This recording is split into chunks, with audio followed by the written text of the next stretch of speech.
ஒருத்தர் ரொம்ப கவலையோடு உட்காந்துருந்தார். எதை பற்றி சார் கவலைப்படுறீங்கன்னு கேட்டோம். எதிர்காலத்தை பற்றி கவலைப்படுறேன்னார். ஏன்னு கேட்டோம். என்ன பண்ணுறதுன்னே தெரியல சார், எதிர்காலம் ஒரே இருட்டாக இருக்குது, பாதையே புரியலன்னார். இன்றைக்கி நம்ம இளைஞர்கள் பல பேருக்கு எதிர்காலம் இருட்டாக தான் தெரியுது. அவங்கெல்லாம் இந்த கதையை கொஞ்சம் கேட்கணும். ஒரு மலை அடிவாரத்தில் ஒரு சின்ன கிராமம். அந்த மலை ரொம்ப உயரமானது. அடர்த்தியாக செடி கொடிகள் மரங்கள் அதில் மண்டி கிடக்குது. பகல் வேளையில் இருட்டாக தான் இருக்கும், அவ்வளோ அடர்த்தி. அந்த மலை உச்சியில் ஒரு கோவில். நாள் ராத்திரியே புறப்பட்டால் தான் காலையில் அந்த கோவிலுக்கு போய் சேர முடியும். கிராமத்து இளைஞன் ஒருத்தன் அந்த மலை உச்சிக்கு போக வேண்டியிருந்தது. கையில் ஒரு விளக்கை எடுத்துக்கிட்டு நாள் ராத்திரியே புறப்பட்டான். புறப்பட்டு போனவன் கிராமத்து எல்லையிலேயே நின்றுட்டான். ஏன் தெரியுமா? அவன் கையில் இருந்த விளக்கோட வெளிச்சம் 10 அடி தூரத்துக்கு தான் தெரியுது. அது வரைக்கும் தான் பாதை தெளிவாக இருக்குது. அதுக்கு அப்பாலெல்லாம் ஒரே இருட்டாக இருக்குது, பாதை புரியல. இவன் யோசனை பண்ணி பார்த்தான். மனசுக்குள்ளே ஒரு சந்தேகம். 10 அடி தூரம் தானே வெளிச்சம் தெரியுது, அப்படின்னா நாம் 10 அடி தூரம் தானே போக முடியும். அதுக்கும் அந்தாண்ட ஒரே இருட்டாக இருக்குதே, அதில் எப்படி நாம் நடந்து போகிறது? நாம் ரொம்ப தூரம் நடந்து போய் ஆகணுமே. அப்படிப்பட்ட நினப்பெல்லாம் அவனுக்கு வந்துட்டுது. இதுதான் அவன் மனசில் ஏற்பட்ட தயக்கம். இப்படி யோசிச்சுக்கிட்டே அந்த இளம் ஆசாமி புறப்பட்ட இடத்துலையே நின்றுக்கிட்டு இருக்கிறான். அந்த சமயத்தில் ஒரு வயசான பெரியவர் அந்த பக்கமாக வந்தார். அவர் கையில் இதை விட சின்னதாக ஒரு விளக்கு வச்சுருந்தார். அது எப்படின்னா, அது ஒரு 5 அடி தூரத்துக்கு தான் வெளிச்சம் காட்டுது. அவ்வளவு சின்ன விளக்கு. அவரும் மலை உச்சிக்கு போகிறதுக்காக தான் வந்துக்கிட்டு இருக்கிறார். அவரை பார்த்து இவன் கேட்டான், என்ன பெரியவரே, இவ்வளவு சின்ன விளக்கை வச்சுக்கிட்டு அவ்வளவு தூரத்துக்கு எப்படி மலையேற போகிறீங்க அப்படின்னு கேட்டான். நீ ஏன் இப்படி தயங்கிட்டே நிற்கிறேன்னு கேட்டார் பெரியவர். என்கிட்ட இருக்கிற விளக்கு 10 அடி தூரத்துக்கு தான் பாதையை காட்டுதுன்னா. இப்போ பெரியவர் சொன்னார், தம்பி, உன் கையில் இருக்கிற விளக்கு கொடுக்குற வெளிச்சத்தை வச்சு நீ முதல்ல 10 அடி தூரம் முன்னாடி போ. 10வது அடியில் போய் நின்றுக்கிட்டு பாரு, மறுபடியும் ஒரு 10 அடி தூரத்துக்கு பாதை தெரியும். இப்படி உன் கையில் இருக்கிற விளக்கு தொடர்ந்து வெளிச்சம் காட்டிக்கிட்டே இருக்கும். நீ முன்னேற முன்னேற அந்த வெளிச்சமும் முன்னேறும். அதனால் எத்தனை கிலோமீட்டர் தூரம் வேணும்னாலும் நீ இந்த 10 அடி தூரம் வெளிச்சத்தை வச்சுக்கிட்டே நீ போயிடலாம், புறப்படு அப்படின்னார். இப்போ தான் அந்த பெரியவர் சொன்னது இளைஞனுக்கு பளிச்சுன்னு புரிஞ்சுதான். உடனே உற்சாகமாக புறப்பட்டான், உச்சிக்கு போய் சேர்ந்தான். இந்த கதையிலேருந்து நாம் புரிஞ்சிக்க வேண்டியது என்ன தெரியுமா? நீண்ட கால திட்டம் ஒன்று போடும் பொழுது நமக்கு முன்னாடி இருக்கிறத மறந்துட்டு மனசை போட்டு குழப்பிக்கக்கூடாது. உங்கள் கையில் என்ன இருக்கோ அதுலேயே உங்கள் எதிர்காலம் மறைஞ்சிருக்குது. கண் முன்னாடி தெரியறத வச்சு ஆரம்பிங்க, போக போக வழி தானாக புலப்படும் அப்படிங்கிறார் ஒரு பெரியவர். பெரிய பயணங்களையெல்லாம் இப்படி தான் நடத்த வேண்டியிருக்கும். ஒவ்வொரு அடியாக எடுத்து வச்சா ஓடி போய் சேர்ந்து விடலாம். மலைச்சி போய் நின்றுட்டா நின்றுக்கிட்டே இருக்க வேண்டியது தான். நம்ம ஆள்லாம் ரொம்ப மோசமான இருக்கிறாங்க. ஒருத்தன் அப்படி தான் நீண்ட தூர பிரயாணம் ஒன்று புறப்பட்டான். ரயில் போய்கிட்டே இருந்தது. கொஞ்சம் தூரம் போச்சு, பாதி வழியில் கையில் வச்சுருந்த டிக்கெட்டை காற்றுல விட்டுட்டான். ஐயோ, என் டிக்கெட்டு போயிட்டுதே அப்படின்னு கத்த ஆரம்பிச்சிட்டான். பக்கத்தில் இருந்த பெரியவர் அவனை பார்த்து பரிதாபப்பட்டு, கவலைப்படாத தம்பி, போனால் போகுது, வேறு டிக்கெட் வாங்கிக்கலாம் அப்படின்னு ஆறுதல் சொன்னார். அதுக்கு அவன் சொல்கிறான், சார், நான் அதுக்காக அழலை, அந்த டிக்கெட்டு கிடைச்சா தானே நான் எந்த ஊருக்கு போகணுங்கிறது எனக்கு தெரியும் அப்படிங்கிறான். ஒரு ஊரில் ஒரு ஞானி இருக்கிறார். ரொம்ப பெரிய ஞானி, ரொம்ப வயசாகிட்டுது. கடைசி காலத்தில் அவர்கிட்ட சில பேர் வந்தாங்க. உங்கள் குரு யார் அப்படின்னு கேட்டாங்க. அவர் நிமிர்ந்து பார்த்தார். எனக்கு ஆயிரக்கணக்கான குருமார்கள் உண்டு, அவங்க பேரெல்லாம் சொல்லணும்னா இந்த காலம் பத்தாது. ஆனால் முக்கியமான ஒரு 3 பேரை பற்றி மட்டும் உங்களுக்கு சொல்கிறேன் அப்படின்னாராம். அப்புறம் சொன்னார், அந்த 3 பேரில் ஒருத்தன் ஒரு திருடன். ஒரு சமயம் ஒரு பாலைவனம் வழியாக நான் போய்கிட்டு இருந்தேன். அப்போது வழி தவறி போய் ஒரு கிராமத்துக்கு போயிட்டேன். அது இருட்டு நேரம், நடுராத்திரி, ஊரே உறங்கி போச்சு.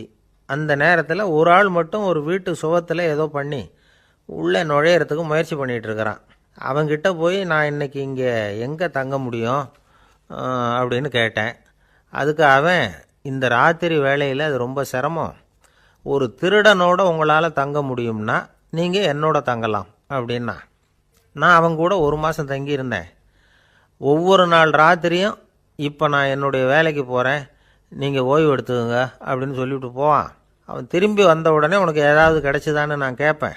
அதுக்கு அவன், இன்றைக்கி ராத்திரி ஒன்றும் இல்லை, நாளைக்கு மறுபடியும் முயற்சி பண்ணுவேன் அப்படின்பா. எப்பவும் அவன் நம்பிக்கை இழந்ததே கிடையாது. எப்பவும் சந்தோஷமாகவே இருப்பான். நானும் ரொம்ப காலமாக தியானம் பண்ணிக்கிட்டே இருந்தேன். ஒன்றுமே நடக்கலை. ஆனால் நான் என்ன பண்ணேன் தெரியுமா? மனசு வருத்தப்படும், நம்பிக்கை இழந்துருவேன். அப்போல்லாம் அந்த திருடனுடைய விடாமுயற்சி தான் ஞாபகத்துக்கு வரும். அதனால் அந்த திருடன் எனக்கு ஒரு குரு. என்னுடைய 2வது குரு யாருன்னா அது ஒரு நாய். இது எப்படின்னா, ஒரு சமயம் எனக்கு ரொம்ப தாகமாக இருந்தது. ஒரு நதியை நோக்கி போய்கிட்டு இருந்தேன். அப்போ ஒரு நாயும் வந்தது. அதுக்கும் தாகம். ஓடி வந்து ஆற்றை பார்த்தது. அதோட நிழல் வந்து ஆற்றுல தெரிஞ்சுது. அதை பார்த்ததும் பயந்துட்டுது. அதாவது அது தன்னுடைய சொந்த உருவத்தையே கண்டு பயந்தது. அதை பார்த்து குறைக்குது, திரும்பி ஓடிச்சு. ஆனால் அதுக்கு தாகம் அதிகமாக இருந்ததுனால அது மறுபடியும் திரும்பி வந்தது. பார்த்தா மறுபடியும் தண்ணியில் நாயோட உருவம் தெரியுது. இப்படி சில தடவை பண்ணிச்சு. இருந்தாலும் கடைசியில் தண்ணியில் குதிச்சுட்டுது துணிஞ்சி. இப்படி குதித்த உடனே அதோட உருவமும் மறைஞ்சுட்டுது. இதை பார்த்தேன். நான் என்ன புரிஞ்சுக்கிட்டேன்னா, எவ்வளவு தான் பயம் இருந்தால் கூட ஒருத்தன் தைரியமாக காரியத்தில் இறங்கணும் அப்படிங்கிறத புரிஞ்சுக்கிட்டேன். இந்த போதனை அந்த நாய்கிட்ட இருந்து எனக்கு கிடைச்சிது.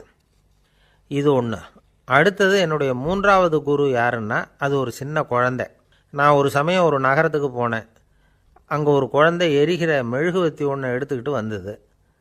நான் அந்த குழந்தைய பார்த்து வேடிக்கையாக கேட்டேன், ஏன் பாப்பா இந்த மெழுகுவத்தியை நீயாவே கொளுத்துனியா அப்படின்னு கேட்டேன். ஆமான்னுது அந்த குழந்தை. சரி, இந்த மெழுகுவத்தி முன்னாடி எரியாமல் இருந்தது, இப்போ எரியுது. இந்த மெழுகுவத்திக்கு வெளிச்சம் எங்கேருந்து வந்தது, அதை எனக்கு காட்ட முடியுமா அப்படின்னு கேட்டேன் அந்த குழந்தைகிட்ட. இதுக்கு அந்த குழந்தை சிரிச்சுக்கிட்டு அந்த மெழுகுவத்தியை ஊதி அணைச்சுட்டுது. அதுக்கப்புறம் என்னை பார்த்து கேட்டுது, இப்போ இந்த மெழுகுவத்தியின் வெளிச்சம் போனதை பார்த்தீங்க இல்லையா, அது எங்கே போச்சுன்னு எனக்கு சொல்லுங்க அப்படின்னுது. அந்த குழந்தை இப்படி கேட்டதும் என்கிட்ட இருந்த ஆணவம் அழிஞ்சுட்டுது. நான் படித்ததெல்லாம் அந்த வினாடியில் சுக்கு நூறாக போயிட்டுது. என்னுடைய முட்டாள்தனத்தை நான் உணர்ந்தேன் அப்படின்னு இவ்வளவும் அந்த ஞானி விவரமாக சொன்னாராம். அதனால் நாம் இன்னார்கிட்டே இருந்து தான் இதை கற்றுக்கணுங்கிறது இல்லை, யாருக்கிட்டே இருந்தும் எதையும் கற்றுக்கலாம். நம்மால் ஒருத்தன் ஒரு நாய் வளர்த்துக்கிட்டு இருந்தான். அந்த நாய்க்கு வால் கிடையாது. யாரோ ஏற்கனவே வெட்டி எடுத்துட்டாங்க. இந்த நாய் தான் சார் எனக்கு குரு, அதுக்கிட்டே இருந்து கூட நான் பாடம் கற்றுக்கிட்டு இருக்கிறேன் அப்படின்னா. அப்படி என்ன கற்றுக்கிட்டேன் இந்த வால் இல்லாத நாய்கிட்டே இருந்து அப்படின்னு கேட்டோம். நாம் யாருக்கிட்டையும் வாலாட்டக்கூடாது அப்படிங்கிற பாடத்தை அதுக்கிட்டே இருந்து தான் நான் கற்றுக்கிட்டேன் அப்படின்னா. என்னுடைய நண்பர் ஒருத்தர் ஆழ்ந்த சிந்தனையில் இருந்தார். என்ன யோசனை பண்ணுறீங்கன்னு கேட்டேன். தலைவர் ஆகணும்னு பார்க்குறேன், அதுதான் என்ன வழின்னு யோசிச்சுக்கிட்டு இருக்கேன்னார். நான் கூட அது மாதிரி யோசித்து பார்த்தேன். அதுக்கப்புறம் அந்த யோசனையை கை விட்டுட்டேன் அப்படின்னோம். ஏன்னு கேட்டார். அதுக்கான தகுதிகள் நமக்கு இல்லைங்கிறது புரியுது. அது நமக்கு புரியறத விட நம்ம விட மற்றவங்களுக்கு நல்லா புரிஞ்சு போச்சு. அதனால் பேசாமல் கம்முன்னு இருந்துடுறது தான் நல்லது அப்படின்னோம். தலைவர் ஆகிறதுக்கு தகுதிகள் வேறு உண்டோ அப்படின்னு கேட்டார். அவர் யதார்த்தமாக தான் கேட்குறார். நாங்கள் உடனே எங்ககிட்ட இருந்த ஒரு புஸ்தகத்தை எடுத்து அவர்கிட்ட கொடுத்தோம். படித்து பாருங்கன்னு. தலைவர் ஆகிறதுக்கு என்ன வழி அப்படிங்கிறத பற்றி அதில் போட்டிருக்கிறாங்க. முதல் வழி என்ன தெரியுமா? ஒரு 4 பேர் முன்னாடி இல்லைன்னா ஒரு கூட்டத்துக்கு முன்னாடி நீங்கள் பேச போகிறீங்க. அப்போ எப்படி ஆரம்பிக்கணும்னா, உண்மையான புகழ்ச்சி, நேர்மையான பாராட்டு, இதோடு ஆரம்பிக்கணும். எடுத்ததுமே அது சரியில்லை இது சரியில்லைன்னு பேசிகிட்டு இருக்கக்கூடாது. மக்களை பார்த்து நீங்கள் தான் தப்பு பண்ணிவிட்டீங்க அப்படின்னு நேரடியாக சொல்லக்கூடாது. தவறு இருந்தாலும் அதை மறைமுகமாக ஏதாவது கதை சொல்லி அதிலிருந்து அவங்க புரிஞ்சுக்கிற மாதிரி செய்யணும். அடுத்தவங்க பண்ண தப்பு என்னன்னு அலசறதுக்கு முன்னாடி நீங்கள் பண்ணின தப்பு என்னங்கிறத பற்றியே பேசுங்க. எதுக்கும் நேரடியாக உத்தரவு போட்டுக்கிட்டு இருக்கக்கூடாது. இதை நீங்கள் செய்யணும் அப்படின்னு சொல்கிறதுக்கு பதிலாக நீங்கள் இப்படி செஞ்சால் எப்படி இருக்கும் அப்படின்னு கேள்வி மாதிரி கேட்கணுமா. இப்படி கேட்டால் அது உத்தரவு மாதிரி தெரியாதான். அடுத்தவங்க மரியாதையை காப்பாற்றுறது மாதிரி பேசணுமா. உங்கள் பேச்சு இன்னொருத்தரை அவமானப்படுத்துறது மாதிரி இருக்கக்கூடாதான். ஏண்டா இவங்கிட்ட போய் மாட்டிக்கிட்டோம்னு யாரும் நினச்சிடக்கூடாது. ஒவ்வொரு சின்ன வளர்ச்சியையும் பாராட்டணும். வெற்றி சாதாரணமாக இருந்தாலும் பாராட்டாமல் இருந்துடக்கூடாது. பாராட்டும் பொழுது தாராளமாக இருக்கணும். குறை சொல்லும் பொழுது கவனமாக இருக்கணும். வாய்க்கு வந்தபடி பேசிவிட்டா அதுக்கப்புறம் வகையாக மாட்டிக்கிட்டு முழிக்க வேண்டியிருக்கும். நீங்கள் பேசுகிறது இன்னொருத்தருக்கு ஒரு கௌரவத்தையும் மரியாதையும் உண்டு பண்ணுறது மாதிரி இருக்கணும். நீங்கள் பேசுகிறது அடுத்தவங்களுக்கு இருக்கிற கொஞ்ச நெஞ்ச மரியாதையும் எடுத்து விடுறது மாதிரி இருக்கக்கூடாது. உங்கள் பேச்சை கேட்டால் கேட்குறவங்களுக்கு ஒரு ஊக்கம் வரணும், உற்சாகம் வரணும். தவறு எதுவாக இருந்தாலும் அதை சுலபமாக திருத்திக்கலாம், சரி பண்ணிக்கலாங்கிறது மாதிரி இருக்கணும் உங்கள் பேச்சு. அடுத்தவங்களை சந்தோஷப்படுத்துங்க. உங்கள் யோசனையை கேட்டு நடந்துக்கிறதுனால அந்த சந்தோஷம் அவங்களுக்கு கிடைக்கணும். இந்த தகுதியெல்லாம் உங்ககிட்ட இருந்தால் நீங்கள் ஒரு சிறந்த தலைவராகலாம் அப்படின்னு அந்த புஸ்தகத்தில் போட்டிருக்குது. இந்த காலத்தில் தலைவர் ஆகிறதுக்கு வேறு சில தகுதிகள்லாம் கூட தேவைப்படுது. ஒரு புள்ள தன்னுடைய அப்பா கிட்ட, அப்பா உன்ன மாதிரியே நானும் அரசியலில் சேரணும், தலைவர் ஆகணும்னு ஆசைப்படுறேன், இன்னையிலேருந்து எனக்கு அரசியல் பாடம் கற்றுக் கொடு அப்படின்னு கேட்டிருக்கான். அவரும் சரின்னு சொல்லிவிட்டு ஒரு பெரிய ஏணியை எடுத்துகிட்டு வந்தாராம். ஒரு செவுத்தில் சாத்தினார். இந்த ஏணியில் ஏறி உயர போய் அங்கே பரன் மேலே இருக்கிற ஒரு புத்தகத்தை எடுத்துகிட்டு வாடான் இருக்கார் மகனை பார்த்து. அப்பா, ஏணி ரொம்ப உயரமாக இருக்குது, நீ ஜாக்கிரதையாக அதை பிடிச்சிக்கோ, நான் ஏறி போகிறேன் அப்படின்னு நான் பையன். பயப்படாத, நான் பார்த்துக்கிறேன்னார் அப்பா. பையன் ஏணியில் ஏறினா உச்சிக்கு போனதும் அப்பா கையை எடுத்துட்டார். ஏணி அப்படியே சரிஞ்சுட்டுது. பையன் பொத்துன்னு கீழே விழுந்துட்டான். இடுப்பை பிடிச்சிக்கிட்டே எழுந்திரிச்சான். என்னப்பா இது, இப்படி என்னை ஏற விட்டுட்டு கையை விட்டுட்டியே, இப்படி கை விடலாமா அப்படின்னு கத்தியிருக்கான். அப்பா நிதானமாக சொன்னாராம், அவசரப்படாதேப்பா, அரசியலில் இதுதான் முதல் பாடம், பெத்த அப்பனாக இருந்தாலும் அவனை நம்பாதே அப்படின்னு உபதேசம் பண்ண ஆரம்பித்தாரான். ஒருத்தர் இருக்கார், நல்ல உத்தியோகத்தில் தான் இருக்கிறார், ஆனால் எப்போ பார்த்தாலும் முகத்தை வெறுப்பாக வச்சுருப்பார். அப்படியே வருவார் போவார். ஏன் சார் இப்படி இருக்கிறீங்க அப்படின்னு விசாரித்தோம். ஏன்டா இந்த வேலைக்கு வந்தோம்னு இருக்குது சார் அப்படின்னார்.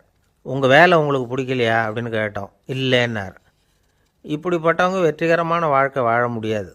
இது நிபுணர்கள் கருத்து. வேலையை நேசிக்க தெரிந்தவர்கள் வெற்றி பெறுவார்கள் அப்படிங்கிறாங்க அவங்க.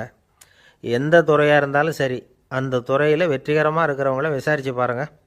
எனக்கு என்னுடைய வேலை ரொம்ப பிடிக்கும் அப்படின்னு சொல்கிறவங்களாக தான் இருப்பாங்க. அப்படி இருந்தால் தான் அது வெற்றிகரமாக இருக்க முடியுது அவங்களால. ஒருத்தனுக்கு பிடித்தமான பொழுதுபோக்கே அவனுடைய தொழிலாக இருந்துட்டுதுன்னா அவனை மாதிரி கொடுத்து வச்சவன் வேறு யாரும் இல்லை அப்படிங்கிறார் பெர்னாட் ஷா. ஒரு தடவை மன்னர் ஹுமாயூன் உயிரை தண்ணீர் முண்டு ஊற்றுகிற தொழிலாளி ஒருத்தர் காப்பாற்றினாராம் அந்த ஹுமாயூன் உயிரை.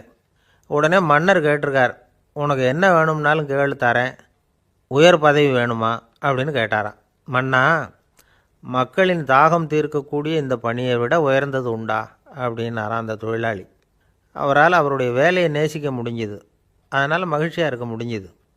நாமெல்லாம் அப்படி இல்லை, வேலை கிடைக்கிற வரைக்கும் கிடைச்சா போதும் அப்படின்னு இருக்கோம். கிடைச்சதுக்கப்புறம் ஏன்டா இந்த வேலைக்கு வந்தோம்னு ரொம்பவும் அழுத்துக்குவோம். சரி, நாம் இருக்கிற இடத்துல நாம் வெற்றிகரமாக இருக்க வழி உண்டா அப்படின்னா உண்டுன்னு சொல்கிறாங்க. அதாவது மன இயல் நிபுணர்கள் இருக்கிறாங்க இல்லையா, அவங்க அதுக்கு முக்கியமாக 6 வழிகள் சொல்கிறாங்க. நீங்கள் ஒரு அலுவலகத்தில் வேலை பார்க்குறவரா அப்படின்னா இதை கேளுங்க. அதாவது உங்கள் மேலதிகாரி எதிர்பார்ப்புக்கு தகுந்த மாதிரி உங்கள் வேலை இருக்குதா? அப்படி இல்லைன்னா முதல்ல உங்கள் வேலையின் தரம் உயரணும்.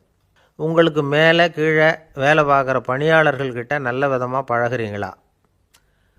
அந்த உறவு முறையில் ஏதாவது குறை இருந்தால் அதை கண்டுபிடிச்சி சரி பண்ணுங்க. நம்பிக்கைக்கு உரியவர் அப்படின்னு நீங்கள் பேர் எடுக்கணும். நீங்கள் எடுக்கிற முடிவு நல்ல முடிவாக தான் இருக்கும் அப்படின்னு அடுத்தவங்க சொல்லணும். உங்கள் தோற்றத்துக்கு முக்கியத்துவம் கொடுங்க. இது மனம் உடல் ரெண்டும் சம்மந்தப்பட்டது. அதனால் மனசையும் ஆரோக்கியமாக வச்சுருக்கணும், உடம்பையும் ஆரோக்கியமாக வச்சுருக்கணும். உங்களுடைய நிர்வாகம் செயல்படுற விதத்தை நல்லா புரிஞ்சு வச்சுக்கணும். உங்களுடைய நிர்வாகம் இப்போ ஒரு காரியம் செய்யுதுன்னு வச்சுங்க, ஏன் அப்படி செய்யுது, எதுக்காக அப்படி செய்யுது, அதனுடைய குறிக்கோள் என்ன, அது நீடிக்கிறதுக்கு காரணம் என்ன, இதையெல்லாம் தெரிஞ்சுக்கணும். சிரிப்புக்கு வஞ்சகம் பண்ணக்கூடாது, நல்லா சிரிக்கணும், அப்போ தான் அது திரும்ப கிடைக்கும். கடந்த கால தோல்வியை பற்றி கவலைப்படக்கூடாது. முதலாளி விருப்பம் தெரிஞ்சு நடந்துக்கிறது நல்லது தான். அதுக்காக காக்கா பிடிக்கணுங்கிற அவசியம் இல்லை. உங்களுக்கு ஒரு பொறுப்பான வேலை கிடைக்குது, உடனே சத்தம் குழப்பம் அப்படின்னு சூழ்நிலையை இறுக்கமாக ஆக்கிடக்கூடாது. எந்த சூழலையும் இயல்பாக கையாளக்கூடியவர் அப்படிங்கிறத காட்டணும். இதெல்லாம் உங்கள் துறையில் நீங்கள் வெற்றி பெற நிபுணர்கள் சொல்கிற யோசனைகள். இவ்வளவு விவரமும் சொல்லிவிட்டு ஒருத்தரை பார்த்து கேட்டோம், இப்போ சொல்லுங்கள், நீங்கள் செய்கிற வேலை உங்களுக்கு பிடிச்சிருக்குதா அப்படின்னோம். ரொம்ப ரொம்ப பிடிச்சிருக்குது அப்படின்னார். சரி, என்ன செஞ்சிகிட்ருக்குறீங்க அப்படின்னு கேட்டோம். சும்மா தான் இருக்கிறேன் அப்படின்னார் அவர். சில பேரை இப்படி சொல்கிறது உண்டு, அடுத்தவங்களை அனுசரித்து நடந்துக்க தெரியல, அவன் என்ன சார் மனுஷன் அப்படிம்பாங்க. சக மனிதர்களோடு எப்படி பழகிறது அப்படின்னு தெரியாததுனாலேயே பல பேர் இன்றைக்கி சங்கடப்பட்டுக்கிட்டு இருக்கிறாங்க. வசதி வாய்ப்பெல்லாம் சரியாக இருக்கும், ஆனால் வாழ்க்கை சரியாக இருக்காது. இன்னொருத்தர்கிட்ட எப்படி பேசுறது பழகிறதுங்கிறது தெரியாததுனால தான் இந்த அவஸ்தை. சரி, இந்த அவஸ்தை இல்லாமல் வாழறது எப்படி? இதுக்கு அனுபவசாலிகள் சில வழிமுறைகளை சொல்கிறாங்க. அதெல்லாம் என்னென்னங்கிறத இப்போ தெரிஞ்சுக்குவோம். முதல்ல நம்ம நாக்கு நம்ம கண்ட்ரோலில் இருக்கணும். வார்த்தைகளை கொட்டிவிட்டு அதுக்கப்புறம் அள்ள முடியாமல் கடந்து கஷ்டப்படக்கூடாது. எப்படி பேசுகிறோங்கிறதும் முக்கியம், பேசுகிறப்ப எப்படி முகத்தை வச்சுருக்கிறோங்கிறதும் முக்கியம். அன்பாக பேசினாலும் நல்லாயிருக்கும். அப்படி பேசுகிறப்ப ஆதரவாக அவர் தோள் மேலே ஒரு கையை போட்டுக்கிட்டு பேசினா இன்னமும் நல்லாயிருக்கும். ரெண்டாவது விஷயம், இன்னொருத்தர்கிட்ட பேசுகிறப்போ வாக்குறுதிகளை அள்ளி வீசக்கூடாது. கொடுக்குற வாக்குறுதி குறைச்சலாக இருக்கணும். அப்படி கொடுத்த வாக்குறுதியை கண்டிப்பாக நிறைவேற்றணும். நாம் ஒருத்தரை பாராட்டுறோம் அல்லது அவரை பற்றி அபிப்பிராயம் சொல்கிறோம்னா அது ஆக்கப்பூர்வமாக இருக்கணும். நம்ம பாராட்டு அல்லது விமர்சனம் அடுத்தவருடைய முன்னேற்றத்துக்கு உதவுறது மாதிரி இருக்கணும். நாம் சொல்கிறத கேட்டுட்டு அவன் தலையில் கையை வச்சுட்டு உட்காந்துடக்கூடாது. எப்பவும் உற்சாகமாக இருக்கணும், முகம் மலர்ச்சியாக இருக்கணும். மனுஷன் இருந்தால் வருத்தம், கவலை, ஏமாற்றம் எல்லாம் இருக்க தான் செய்யும். அதெல்லாம் மனசில் இருக்கட்டும். அந்த வருத்தமும் கவலையும் ஏமாற்றமும் சேர்ந்துக்கிட்டு நம்ம முகத்தில் இருக்கிற மலர்ச்சியை மூடி மறைக்கிறதுக்கு நாம் இடம் கொடுத்துடக்கூடாது. எந்த விஷயத்தை பற்றி யாருக்கிட்ட பேசினாலும் வெளிப்படையாக பேசணும், திறந்த மனசோடு பேசணும். மூடி மறைச்சி முன்னு மூழ்கிக்கிட்டு இருக்கக்கூடாது. இன்னொருத்தர்கிட்ட பேசுகிறப்போ விவாதம் பண்ணுங்க, அது தப்பு இல்லை. ஆனால் வாதாடிக்கிட்டு இருக்கக்கூடாது. அதாவது என்ன சொல்கிறாங்கன்னா, டிஸ்கஸ் பண்ணலாம், ஆர்கியூ பண்ணக்கூடாதான். நம்மக்கிட்ட இருக்கிற நல்ல குணங்களை நாம் எடுத்து சொல்லிகிட்டு இருக்கக்கூடாது. அந்த நல்ல குணங்களே நம்மளை பற்றி எடுத்து சொல்லணும். அது மாதிரி நடந்துக்கணும். அதே மாதிரி அடுத்தவங்க கிட்ட உள்ள கெட்ட குணங்களை பற்றி அவசியம் இல்லாமல் நாம் பேச வேண்டியதில்லை. உங்களை பற்றி யாராவது தப்பாக பேசுகிறாங்களா, அப்படி அவங்க பேசுகிறதுல உண்மை இல்லையா அப்படின்னா அதை நீங்கள் பொருட்படுத்த வேண்டியதில்லை, விட்டுடலாம். அது தானாக போயிடும். ஒரு 4-5 பேரோட பேசிக்கிட்டு இருந்தீங்கன்னா எல்லாருக்கும் முக்கியத்துவம் கொடுங்க, யாரையும் அலட்சியப்படுத்தாதீங்க. தமாஷா பேசலாம், ஆனால் அவங்க தமாஷ் அடுத்தவங்களை கேலி பண்ணுறதா இருக்கக்கூடாது. நமக்கு கிடைக்க வேண்டியது கிடைக்கலையே அப்படிங்கிற தவிப்பு நம்மக்கிட்ட இருக்கக்கூடாது. அது தேவையில்லை. உங்கள் செயல்பாடுகள் தெளிவாக இருக்கட்டும், பாராட்டு தானாக அவங்கள தேடிட்டு வரும். இன்னொரு மனுஷனுடைய மனசில் கௌரவமான ஒரு இடத்த பிடிக்கணும்னா நாம் இந்த குணத்தையெல்லாம் நம்மக்கிட்ட வளர்த்துக்கணும். இதெல்லாம் அனுபவசாலிகள் சொல்லியிருக்கிற குறிப்புகள்.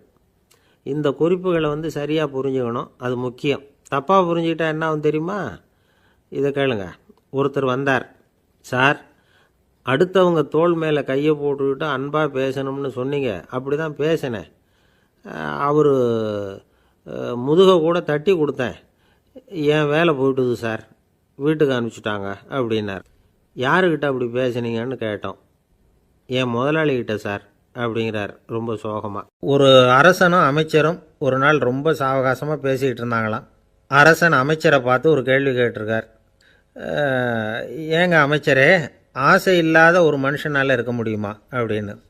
ஏன் முடியாது, துறவி அப்படிங்கிறவங்கெல்லாம் அப்படிப்பட்டவங்க தானே அப்படின்னாராம் அமைச்சர். அவங்கெல்லாம் உண்மையிலேயே ஆசையை விட்டவங்க தானா அப்படின்னு கேட்டாராம் ராஜா. அப்படி தான் இருக்கணும் அப்படின்னாராம் அமைச்சர். அப்படின்னா ஆசையே இல்லாத ஒரு உண்மையான துறவியை நான் பார்க்கணுமேன்னார். அது என்ன பிரமாதம், அதுக்கு நான் ஏற்பாடு பண்ணுறேன் அப்படின்னு விட்டார் இவர். சொல்லிவிட்டு உடனே புறப்பட்டு போனார். அங்கங்கே தேடினார். அப்புறம் தான் அவருக்கு புரிஞ்சுது உண்மை துறவியை கண்டுபிடிக்கிறது எவ்வளவு கஷ்டமான காரியம்னு. இருந்தாலும் ராஜா கிட்ட சொல்லியாச்சே, உண்மை துறவியை காட்டுறேன்னு. இப்போ என்ன பண்ணுறது? ராஜா கிட்ட சொன்னபடி நடக்கலைன்னா அவருக்கு கோபம் வந்துடும். அமைச்சர் ஒரு யோசனை பண்ணார். அவருக்கு ஒரு வழி தெரிஞ்சுது. அதுதான் சரின்னு முடிவு பண்ணார். அதாவது அந்த ஊரில் அவருக்கு தெரிஞ்ச நாடக நடிகர் ஒருத்தர் இருக்கிறார், நல்லா நடிப்பார். அவரை போய் பார்த்தார். இதை பாருப்பா, எனக்காக நீ ஒரு காரியம் செய்யணும்னார். என்னன்னு கேட்டார் அவர். நீ ஒரு துறவி மாதிரி கொஞ்சம் நேரத்துக்கு நடிக்கணும். ராஜா உன்னை பார்த்துட்டு போகிற வரைக்கும் நடி, அது போதும். அதுக்காக உனக்கு 10,000 ரூபா தரேன் அப்படின்னார். அவர் எந்த காலத்தில் இவ்வளவு பணத்தை மொத்தமாக பார்த்துருக்கார். அதனால் உடனே சரின்னு ஒத்துக்கிட்டார். அமைச்சர் அரண்மனைக்கு திரும்பி வந்தார். என்ன அமைச்சரே, இன்னுமா ஒரு உண்மையான துறவி கிடைக்கலன்னார். உண்மையான துறவி ஒருத்தரை இப்போ தான் கொஞ்ச நேரத்துக்கு முன்னாடி பார்த்து பேசிவிட்டு வர்றேன். அவர் நம்ம ஊருக்கு வெளியில் குளத்தங்கரையில் உள்ள ஒரு ஆலமரத்துக்கு அடியில் உட்காந்துருக்கிறார் அப்படின்னார் இவர். அப்படின்னா உடனே புறப்படுங்க அப்படின்னார் ராஜா. பரிவாரங்களோடு புறப்பட்டார். அங்கே அந்த மரத்தடியில் அந்த ஆள் வேஷம் போட்டுக்கிட்டு துறவி மாதிரி உட்காந்துருக்கிறான். ராஜா நேராக போனார். அந்த துறவி காலில் பொத்துன்னு விழுந்து வணங்கினார். உடனே ராணியும் அவர் காலில் விழுந்தாங்க. அடுத்தபடியாக அமைச்சர் விழுந்தார். அவருக்கு தெரியும் இது நம்ம ஆள் தான்னு. இருந்தாலும் என்ன பண்ணுறது, நேரம். அப்புறம் பரிவாரங்கள்லாம் துறவி காலில் விழுந்து ஆசீர்வாதம் வாங்கிட்டாங்க. ராஜா அப்புறமா தங்கத்தட்டில் பொன்னையும் பொருளையும் வச்சு அந்த துறவிக்கிட்ட ரொம்ப பணிவாக நீட்டுறார். தாங்கள் தயவு பண்ணி இதை ஏற்றுக்கணும் அப்படின்னு வேண்டிக்கிட்டார். அந்த துறவி பற்று இல்லாமல் அதை பார்த்தார். எல்லாத்தையும் திறந்துவிட்ட எனக்கு இதெல்லாம் எதுக்காக அப்படின்னு சொல்லி அதை மறுத்துட்டாராம். ஆஹா, உண்மையான துறவியை பார்த்துட்டோம் அப்படிங்கிற ஆனந்தம் அரசருக்கு. ரொம்ப நிம்மதியாக திருப்தியாக திரும்பி வந்தார் அரண்மனைக்கு. அதுக்கப்புறம் அமைச்சர் யாருக்கும் தெரியாமல் அந்த துறவிகிட்ட ஓடினார். சொன்ன பிரகாரம் பணத்தை நீட்டினார். இந்தாப்பா, நான் உங்ககிட்ட சொன்னபடி 10,000 ரூபா பணம் எடுத்துக்கோ அப்படின்னார். அந்த ஆள் ராஜா கிட்ட சொன்னது மாதிரியே எல்லாத்தையும் திறந்துவிட்ட எனக்கு இதெல்லாம் எதுக்காக வேணாம் அப்படின்னு விட்டாராம். நடித்த வரைக்கும் போதும்ப்பா, இனிமேல் இந்த நாடக வசனம்லாம் வேணாம், வேஷத்தை கலைச்சிரு, பணத்தை வாங்கிக்கோன்னார். இல்லைங்க, இது வேஷம் இல்லை, இது வசனமும் இல்லை, இது உண்மை. கொஞ்ச நேரம் துறவி மாதிரி நடித்ததுக்கே இந்த தேசத்து ராஜா, ராணி, அமைச்சர், பரிவாரங்கள் எல்லாம் என் காலில் விழுந்து வணங்குறாங்க. அப்படின்னா உண்மையான துறவியாக இருக்கிறது எவ்வளவு பெருமையான விஷயம். நான் உண்மையான துறவியாக ஆக போகிறேன், அப்படி முடிவும் பண்ணிட்டேன் அப்படின்னார் அந்த நடிகர். வேஷம் கூட எப்படிப்பட்ட விளைவுகளை உண்டு பண்ணுது பார்த்தீங்களா. நம்மால் ஒருத்தன் ரொம்ப வசதியாக தான் இருந்தான். ஒரு நாள் அவன் சொத்து பூரா திருட்டு போட்டுது. அதுக்கப்புறம் இவன் துறவி மாதிரி ஆகிட்டான். ஊர் ஊராக சுற்றினான். ஒரு குருநாதரை தேடி கண்டுபிடிச்சான். அவர்கிட்ட சீடனாக சேர்ந்துக்கிட்டான். அவனை பார்த்து ஒருத்தர் கேட்டார், நீ உண்மையான சீடன் தானான்னு. இல்லைங்க, சீடன் மாதிரி நடிச்சுக்கிட்டு இருக்கிறேன் அப்படின்னா. அது குரு துரோகம் இல்லையா அப்படின்னு கேட்டார் அவர். இல்லைங்க, நான் பண்ணது குரு துரோகம் இல்லை, என் குரு பண்ணது தான் துரோகம். என்னுடைய பணத்தை கொள்ளையடித்தது இவர் தான். அதை எங்கே வச்சுருக்காருன்னு கண்டுபிடிக்கிறதுக்காக தான் இவர்கிட்ட வந்து சீடனாக சேர்ந்துருக்கிறேன் அப்படின்னா. ஒரு பல்கலைக்கழகம், அங்கே ஒரு இலக்கிய பேராசிரியர், அவர் பாடம் நடத்திக்கிட்டு இருந்தார். ராபர்ட் ப்ரௌனிங் எழுதிய கவிதைகளை பற்றி சொல்லிகிட்டு இருக்கிறார். மாணவர்களும் ரொம்ப அக்கறையாக அதை கேட்டுக்கிட்டு இருக்கிறாங்க. ஒரு குறிப்பிட்ட கவிதையை பற்றி சொல்லும் பொழுது அந்த பேராசிரியருக்கே ஒரு சந்தேகம். அதாவது அந்த கவிதையின் சரியான அர்த்தம் என்னங்கிறதுல சந்தேகம். பேராசிரியர் யோசனை பண்ணார். அந்த கவிதையை முழுசாக புரிஞ்சிக்க முடியல. அதனால் மாணவர்களை பார்த்து சொன்னார், மாணவர்களே, ஒரு நாள் பொறுத்துக்குங்க. இந்த கவிதையை எழுதின கவிஞர் எங்கள் வீட்டுக்கு பக்கத்தில் தான் இருக்கிறார். இன்றைக்கி சாயந்தரம் நான் அவரை நேரிலேயே போய் பார்க்குறேன். பார்த்து இதுக்கு என்னங்க அர்த்தம்னு கேட்டுட்டு வந்துடுறேன். அதுக்கப்புறம் உங்ககிட்ட சொல்கிறேன் அப்படின்னாராம். அன்றைக்கி சாயந்தரமே அந்த பேராசிரியர் கவிஞரை தேடிக்கிட்டு போயிட்டார். கவிஞர் அவங்க வீட்டில் அவர் பாட்டு உட்காந்துருந்தாராம். இவர் போய் அவர் முன்னாடி உட்காந்தார். அப்புறம் கேட்டார், ஐயா, அந்த கவிதையின் முழு பொருள் என்னன்னு தெரிஞ்சுட்டு போகிறதுக்காக வந்திருக்கிறேன் அப்படின்னாராம். எந்த கவிதை அப்படின்னாராம் அவர். இவர் அந்த கவிதையை சொல்லியிருக்கார். கவிஞர் கொஞ்சம் யோசனை பண்ணிவிட்டு அப்புறம் சொன்னாராம், பேராசிரியரே, நீங்கள் கொஞ்சம் தாமதமாக வந்துட்டீங்கன்னாராம். இவருக்கு ஒன்றும் புரியல. நீங்கள் என்ன சொல்கிறீங்க, நான் தாமதமாக வந்துட்டேன்னா? நீங்கள் தான் உயிரோடு இருக்கிறீங்களே, அப்படி இருக்கும்பொழுது நான் தாமதமாக வந்துட்டேன்னா அது எப்படி அப்படின்னு இவர் குழம்பியிருக்கிறார். இப்போ கவிஞர் சொன்னாராம், ஐயா, நான் உயிரோடு இருக்கிறேன்னா இல்லையாங்கிறது முக்கியம் இல்லை. நான் அந்த கவிதை வரிகளை எழுதினப்போ 2 பேருக்கு அதோட அர்த்தம் தெரிஞ்சிருந்தது. இப்போ ஒரே ஒருத்தருக்கு தான் அதோட அர்த்தம் தெரியும் அப்படின்னாராம். பேராசிரியர் யோசனை பண்ணியிருக்கார். அப்படின்னா அந்த ஒருத்தர் கவிஞர் ராபர்ட் ப்ரௌனிங்கை தவிர வேறு யாராக இருக்க முடியும்? இவர் தான் அப்படிங்கிறத அவர் மனசில் நினச்சிக்கிட்டார். அதனால் சொன்னார், ஐயா, நான் தாமதமாக வரல, அந்த கவிதையின் பொருள் என்ன அது சொல்லுங்கன்னார். பேராசிரியரே, நான் சொல்கிறது உங்களுக்கு புரியலைன்னு நினைக்கிறேன். நான் இந்த வரிகள் எழுதினப்போ 2 பேருக்கு அதோட அர்த்தம் தெரிஞ்சிருந்தது. அந்த 2 பேர் யாருன்னா, ஒருத்தர் ராபர்ட் ப்ரௌனிங், அதாவது நான், இன்னொருத்தர் கடவுள். இப்போ அது கடவுளுக்கு மட்டும்தான் தெரியும். நானே இதை பற்றி பல தடவை யோசனை பண்ணி பார்த்தேன். இது ரொம்ப அழகானது, ஆனாலும் ரொம்ப வழுக்கலானது. அதை பிடிச்சிட்டோம்னு நினச்சிக்கிட்டு இருக்கும் பொழுதே காற்று மாதிரி அது உங்ககிட்ட இருந்து ஓடி போயிடுது. எனக்கு ரொம்பவும் வருத்தமாக தான் இருக்குது. நிச்சயமாக நான் தான் இந்த வரிகளை எழுதியிருக்கிறேன். அதில் அர்த்தம் இருக்குங்கிறது எனக்கு தெரியும், அதை நான் உணர்றேன். ஆனால் நீங்கள் என்னை மன்னிக்கணும். எனக்கே கூட அதை என்னால் விளக்க முடியல. அப்படி இருக்கும் பொழுது உங்களுக்கு எப்படி அதை நான் விளக்க முடியும் அப்படின்னாரா அந்த கவிஞர். அனுபவிக்கப்படக்கூடிய எல்லாமே விளக்கப்படக்கூடிய ஒன்றல்ல, விளக்கப்படும் எல்லாமே அனுபவிக்கப்படக்கூடிய ஒன்றல்ல அப்படிங்கிறது ஞானிகளுடைய கருத்து. அதுக்காக தான் அந்த சம்பவம். வாழ்க்கையில் நீங்கள் தொடர்ந்து ஆய்வு செய்து கொண்டே இருக்கக்கூடிய விளக்கங்களை ஒருபோதும் அடைய முடியாத பரிமாணங்கள் இருக்கிறதுனால தான் அது அலுப்பு தட்டாமல் இருக்குது. உங்களால் நிறைய அனுபவிக்க முடியும். இருந்தாலும் நீங்கள் அனுபவித்து அறிந்த விஷயங்கள் கூட வார்த்தைகளால் விளக்கப்பட முடிவதில்லை அப்படிங்கிறது பெரியோர் சிந்தனை. இதெல்லாம் ஒரு பக்கம் இருக்கட்டும். நமக்கு தெரிஞ்ச பேராசிரியர் ஒருத்தர் 1 மணி நேரம் ரொம்ப விவரமாக வகுப்பு எடுத்தார். கடைசியாக சொன்னார், மாணவர்களே, ரொம்பவும் எளிமையாக விளக்கமாக எல்லா விவரமும் சொல்லியிருக்கிறேன். அதனால் இதில் உங்களுக்கு சந்தேகம் வர்றதுக்கு வாய்ப்பே இல்லை. இருந்தாலும் கேட்க வேண்டிய கடமை கேட்குறேன். இது வரைக்கும் நடத்தினதில் யாருக்காவது ஏதாவது சந்தேகம் உண்டா அப்படின்னு கேட்டாராம். எனக்கு ஒரே ஒரு சந்தேகம்தான் சார் அப்படின்னு எழுந்திரிச்சு நிற்கிறான் ஒருத்தன். என்னன்னு கேட்டாராம். இது வரைக்கும் நீங்கள் என்ன பாடம் சார் நடத்துனீங்க அப்படின்னானா அவன். ஒரு ஆஃபீஸில் வேலை பார்க்குற ஒருத்தர் ஏதோ தப்பு பண்ணிவிட்டார். உடனே மேலதிகாரி அவரை கூப்பிட்டு அனுப்புனார். நீ செஞ்சது தப்புன்னார் கோபமாக. இது ஒரு ரகம். சில அதிகாரிகள் இப்படி நீங்கள் செஞ்சது தப்புன்னு சொல்கிறதில்ல, நீங்கள் செஞ்சது சரி அப்படின்னு சொல்கிறதில்ல. எப்படி சொல்லுவாங்கன்னா, நீங்கள் செஞ்சது சரியில்லைன்னு நான் நினைக்கிறேன் அப்படின்னு சொல்லுவாங்களாம். அதாவது சில பேர் நீங்கள் செஞ்சது தப்புங்கிறாங்க, அதையே மாற்றி சொல்கிறாரு இவர், நீங்கள் செஞ்சது சரியில்லைன்னு நினைக்கிறேன். இது ரெண்டும் அர்த்தம் ஒன்று தான், இருந்தாலும் வார்த்தைகள் வித்தியாசம். நிர்வாக திறமை இல்லாத ஒரு அதிகாரி யூ ஆர் ராங் அப்படின்னு சொல்லுவாராம். நிர்வாக திறமை உள்ள அதிகாரியாக இருந்தால் அதையே கொஞ்சம் மாற்றி I think you are not correct அப்படிம்பாராம். இதுதான் வித்தியாசம். இருந்தாலும் வார்த்தைகளை உபயோகப்படுத்துகிற விதத்தை வச்சு தான் வேலை நல்லா நடக்கிறதும் நடக்காததும் இருக்குது. விவரம் தெரிஞ்சவங்க என்ன சொல்கிறாங்க தெரியுமா? Be a leader not a boss அப்படிங்கிறாங்க. ஒரு லீடராக இரு, பாஸாக இருக்காதே அப்படிங்கிறாங்க. சரி, அப்படின்னா லீடருக்கும் பாஸுக்கும் வித்தியாசம் உண்டா அப்படின்னு கேட்டால் இருக்குன்னு சொல்கிறாங்க. லீடருங்கிறவர் வேறு, பாஸுங்கிறவர் வேறு. ஒரு லீடர் எப்படி நடந்துக்குவார், ஒரு பாஸ் எப்படி நடந்துக்குவார், இதை முதல்ல நாம் தெரிஞ்சுக்கணும்.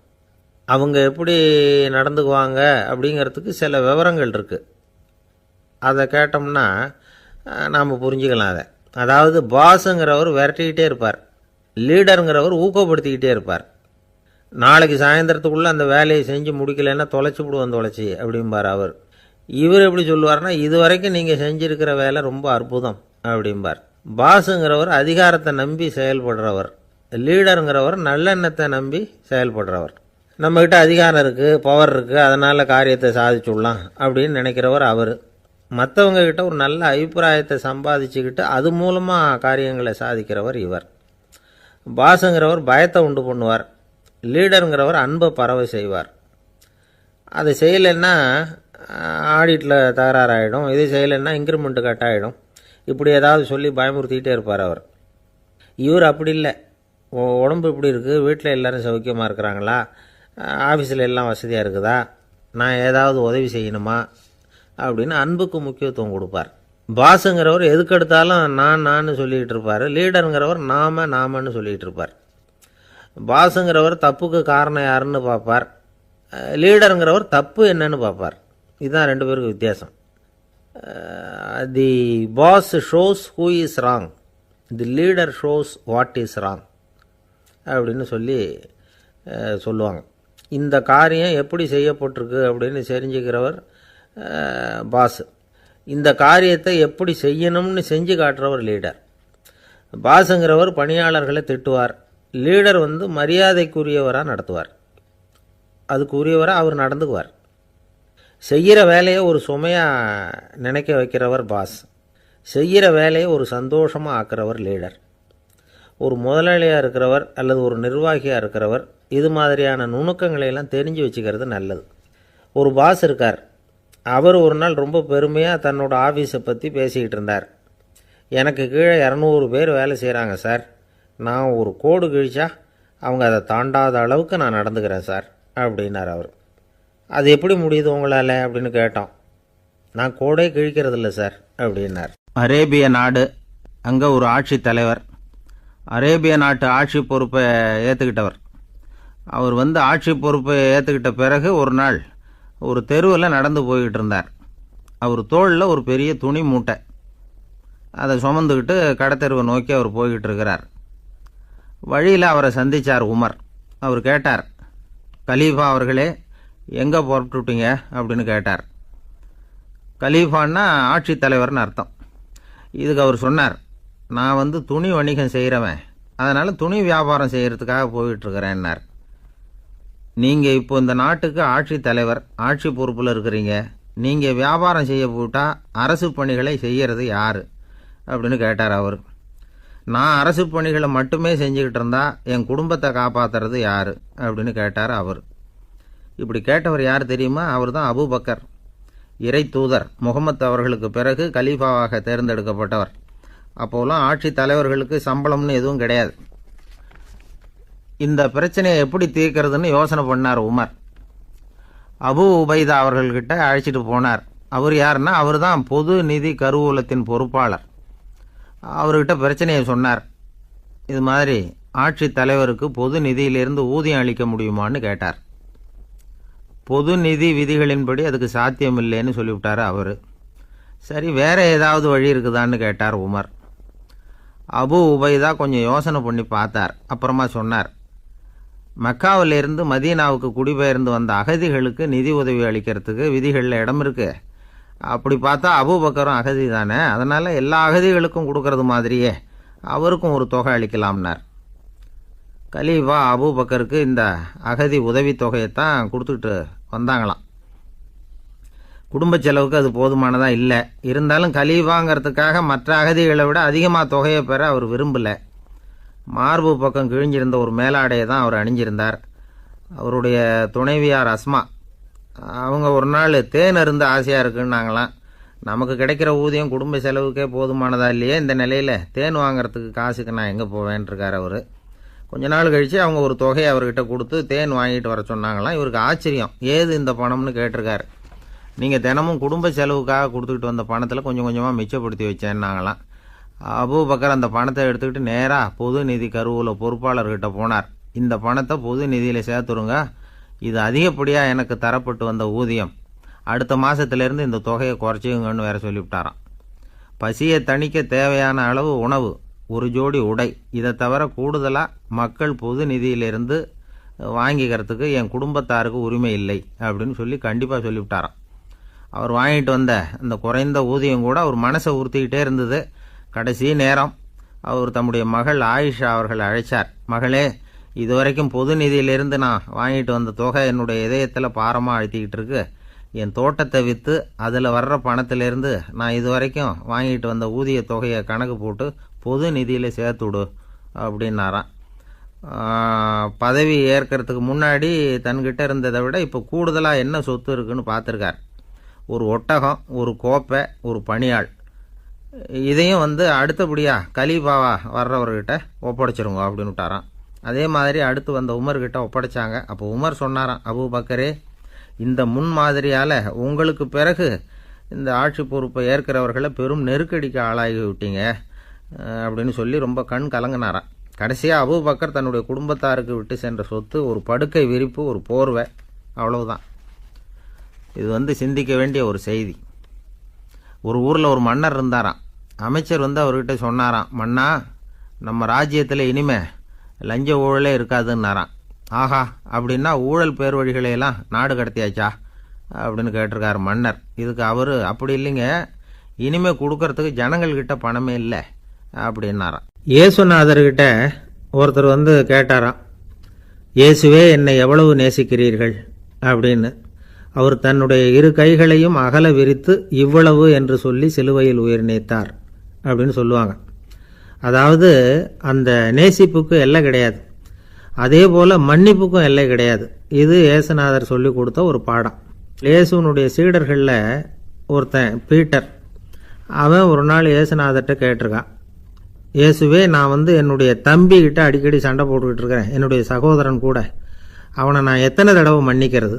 ஏற்கனவே 7 தடவை அவனை மன்னிச்சுட்டேன் அப்படின்னு சொல்லியிருக்கிறான். அப்போது இயேசு சொன்னாராம், மன்னிக்கிறதுக்கு எத்தனை தடவைங்கிற கணக்கெல்லாம் கிடையாது. எத்தனை தடவை உன்னுடைய சகோதரன் உன்னை கோபப்படுத்துகிறானோ அத்தனை தடவை நீ மன்னிக்கிறதுக்கும் தயாராக இருக்கணும், அதுதான் அப்படின்னு சொன்னாராம். அப்போ இவனுக்கு ஒன்றும் புரியல, இது என்ன அவன் தப்பு பண்ணிக்கிட்டே இருப்பான், நாம் மன்னிச்சுக்கிட்டே இருக்கிறதா அப்படிங்கிறது மாதிரி குழப்பமாக இருந்திருக்கிறான். அப்போது இயேசுநாதர் தன்னுடைய சீடன் பீட்டர்கிட்ட ஒரு கதை சொன்னாராம். அந்த கதை இன்றைக்கு நாம் எல்லாரும் சிந்தித்து பார்க்க வேண்டிய ஒரு கதை. அதாவது மன்னிப்பை விரும்புகிறவர்கள் மன்னிக்கவும் தயாராக இருக்க வேண்டும் அப்படிங்கிறது தான் அந்த கதையினுடைய தத்துவம். அந்த ஏசுநாதர் சொன்ன கதை என்னென்னா, ஒரு மன்னர் இருந்தார். அவர் ஒரு நாள் அரண்மனையில் உட்காந்து கணக்கு வழக்குகள்லாம் பார்த்துக்கிட்டு இருந்தார். நம்ம அரண்மனையிலேருந்து யார் யார் அரசாங்க கடன் வாங்கியிருக்கிறாங்க, யார் யார் திருப்பி செலுத்தியிருக்கிறாங்க அப்படிங்கிற விவரத்தையெல்லாம் பார்த்துக்கிட்டு இருந்தார். அப்போ தான் புரிஞ்சுது, அந்த அரண்மனையில் வேலை செய்கிற ஒருத்தனே அரசாங்க கடன் வாங்கியிருக்கிறான். எவ்வளவு? 10,000 பொற்காசுகள் வாங்கியிருக்கான் கடன். இந்த 10,000 பொற்காசுகளை திருப்பி செலுத்தலை அரசாங்கத்துக்கு. இது மன்னர் கவனத்துக்கு வந்தது. உடனே நம்ம அரண்மனையில் இருக்கிறவனே அரசு கடன் வாங்கி திருப்பி செலுத்தாமல் இருக்கான், அவனை கூப்பிட்டு வாங்கன்னு சொல்லி கூப்பிட்டுட்டு வந்தாங்களாம். விசாரிச்சிருக்கிறாங்க, என்னப்பா நீ எவ்வளோ ஒன்று? ஆமாங்க 10,000 பொற்காசுகள் வாங்கியிருக்கிறேன், இன்னும் திருப்பி கட்டலைன்றிருக்கான்.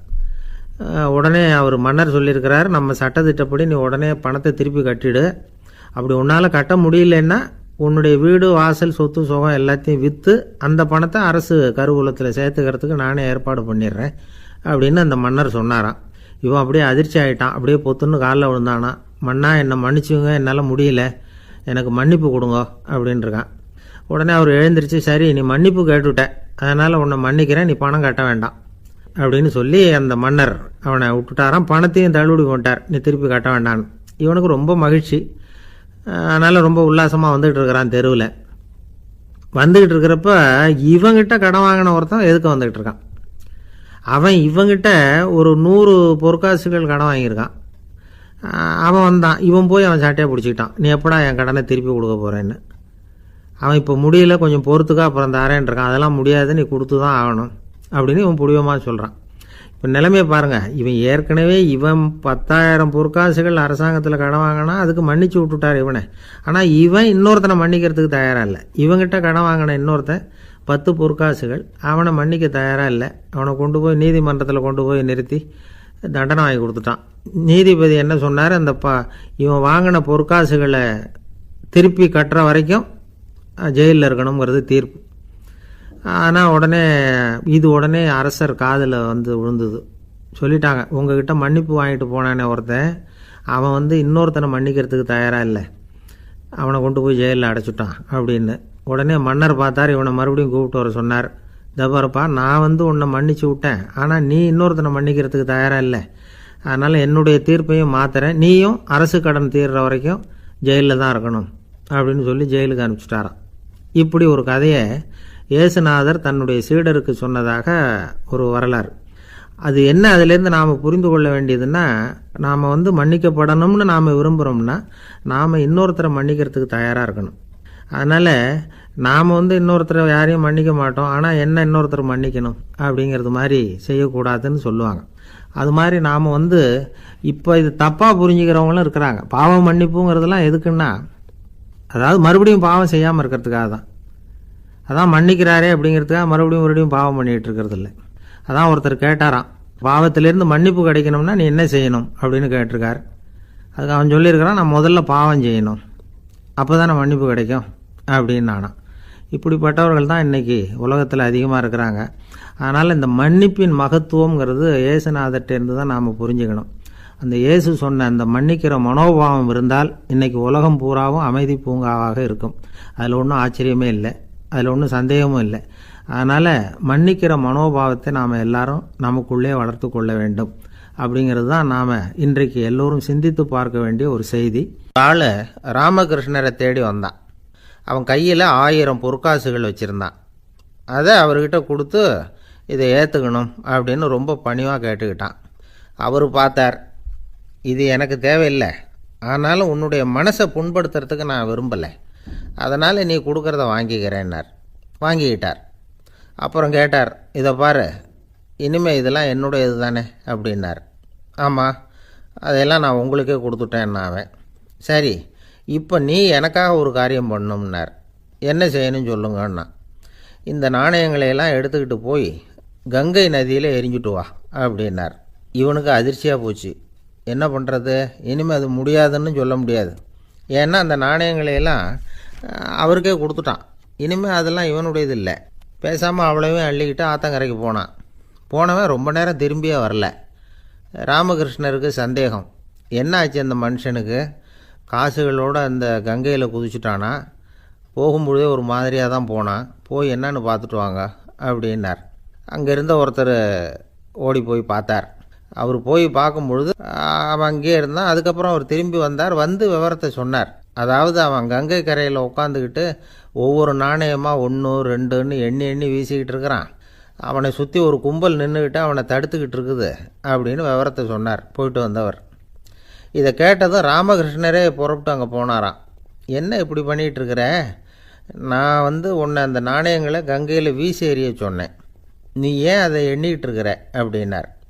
பழக்கம்தான் காரணம். நான் ஒவ்வொரு நாளும் ஒவ்வொன்றா சேமித்து வச்சேன். இன்றைக்கி என்கிட்ட நிறைய இருக்குது. உங்களுக்கு ஒரு 1000 நாணயங்களை கொடுக்கணுங்கிறது என்னோடய ஆசை அப்படின்னா. இப்போ ராமகிருஷ்ணர் சொன்னார், ஒரே நேரத்தில் எல்லாத்தையும் சம்பாதிச்சிருந்தா நீ எண்ணுறது பொருத்தமாக இருக்கும். எல்லாத்தையும் இழக்கும்போது ஒவ்வொன்றா எண்ணிக்கிட்டு இழக்கிறதுங்கிறது சரியான செயல் இல்லை. அதனால் ஒரே தடவையாக எல்லாத்தையும் தூக்கி எறிஞ்சிடும் அப்படின்னார். இது இழப்பது அப்படிங்கிற ஒரு உயர்ந்த நிலை. இதை நாம் யதார்த்த வாழ்க்கையில் சம்மந்தப்படுத்தி பார்த்து குழப்பிக்கிட்டு இருக்கக்கூடாது. இழக்கிறேன்னு சொல்லிக்கிட்டு இருக்கிற காசையெல்லாம் ஆற்றுலையும் குளத்துலையும் கொண்டு போய் எறிஞ்சிட்டு வாங்க அப்படின்னு உபதேசம் பண்ணுறதாக யாரும் நினச்சிடக்கூடாது. இதில் நாம் புரிஞ்சிக்க வேண்டியது என்னென்னா, எதையாவது ஒன்றை இன்னொருத்தருக்கு கொடுக்கணும் அப்படின்னு விருப்பப்பட்டால் அதை மனப்பூர்வமாக கொடுத்துடணும்.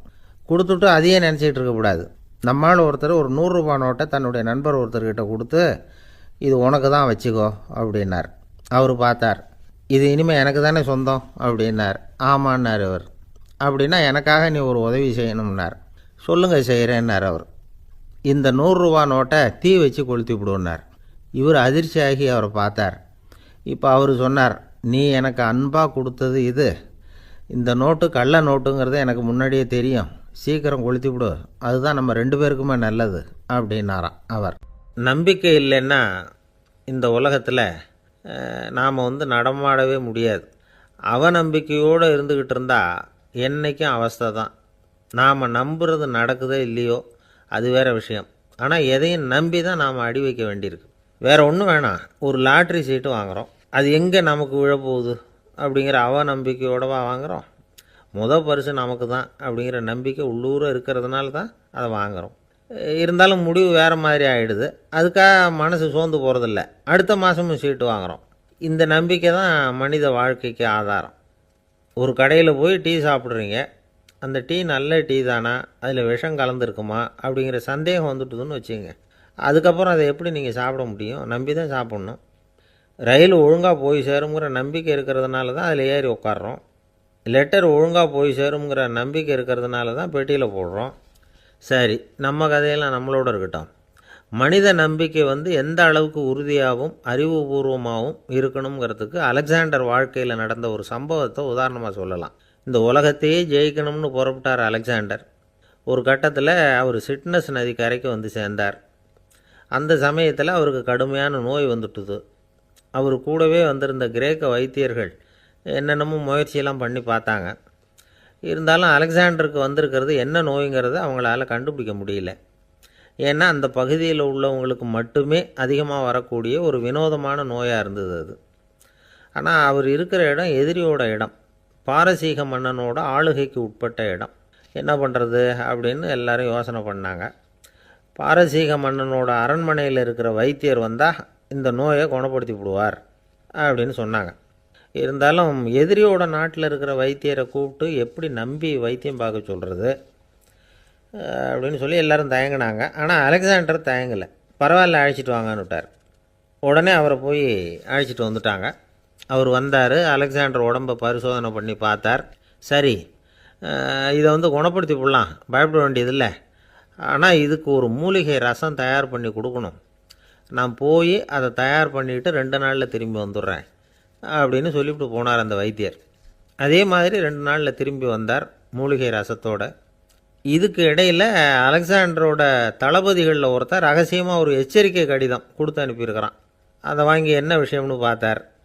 இப்போ உங்ககிட்ட வந்திருக்கிற எதிரி நாட்டு வைத்தியரை நம்பாதீங்க.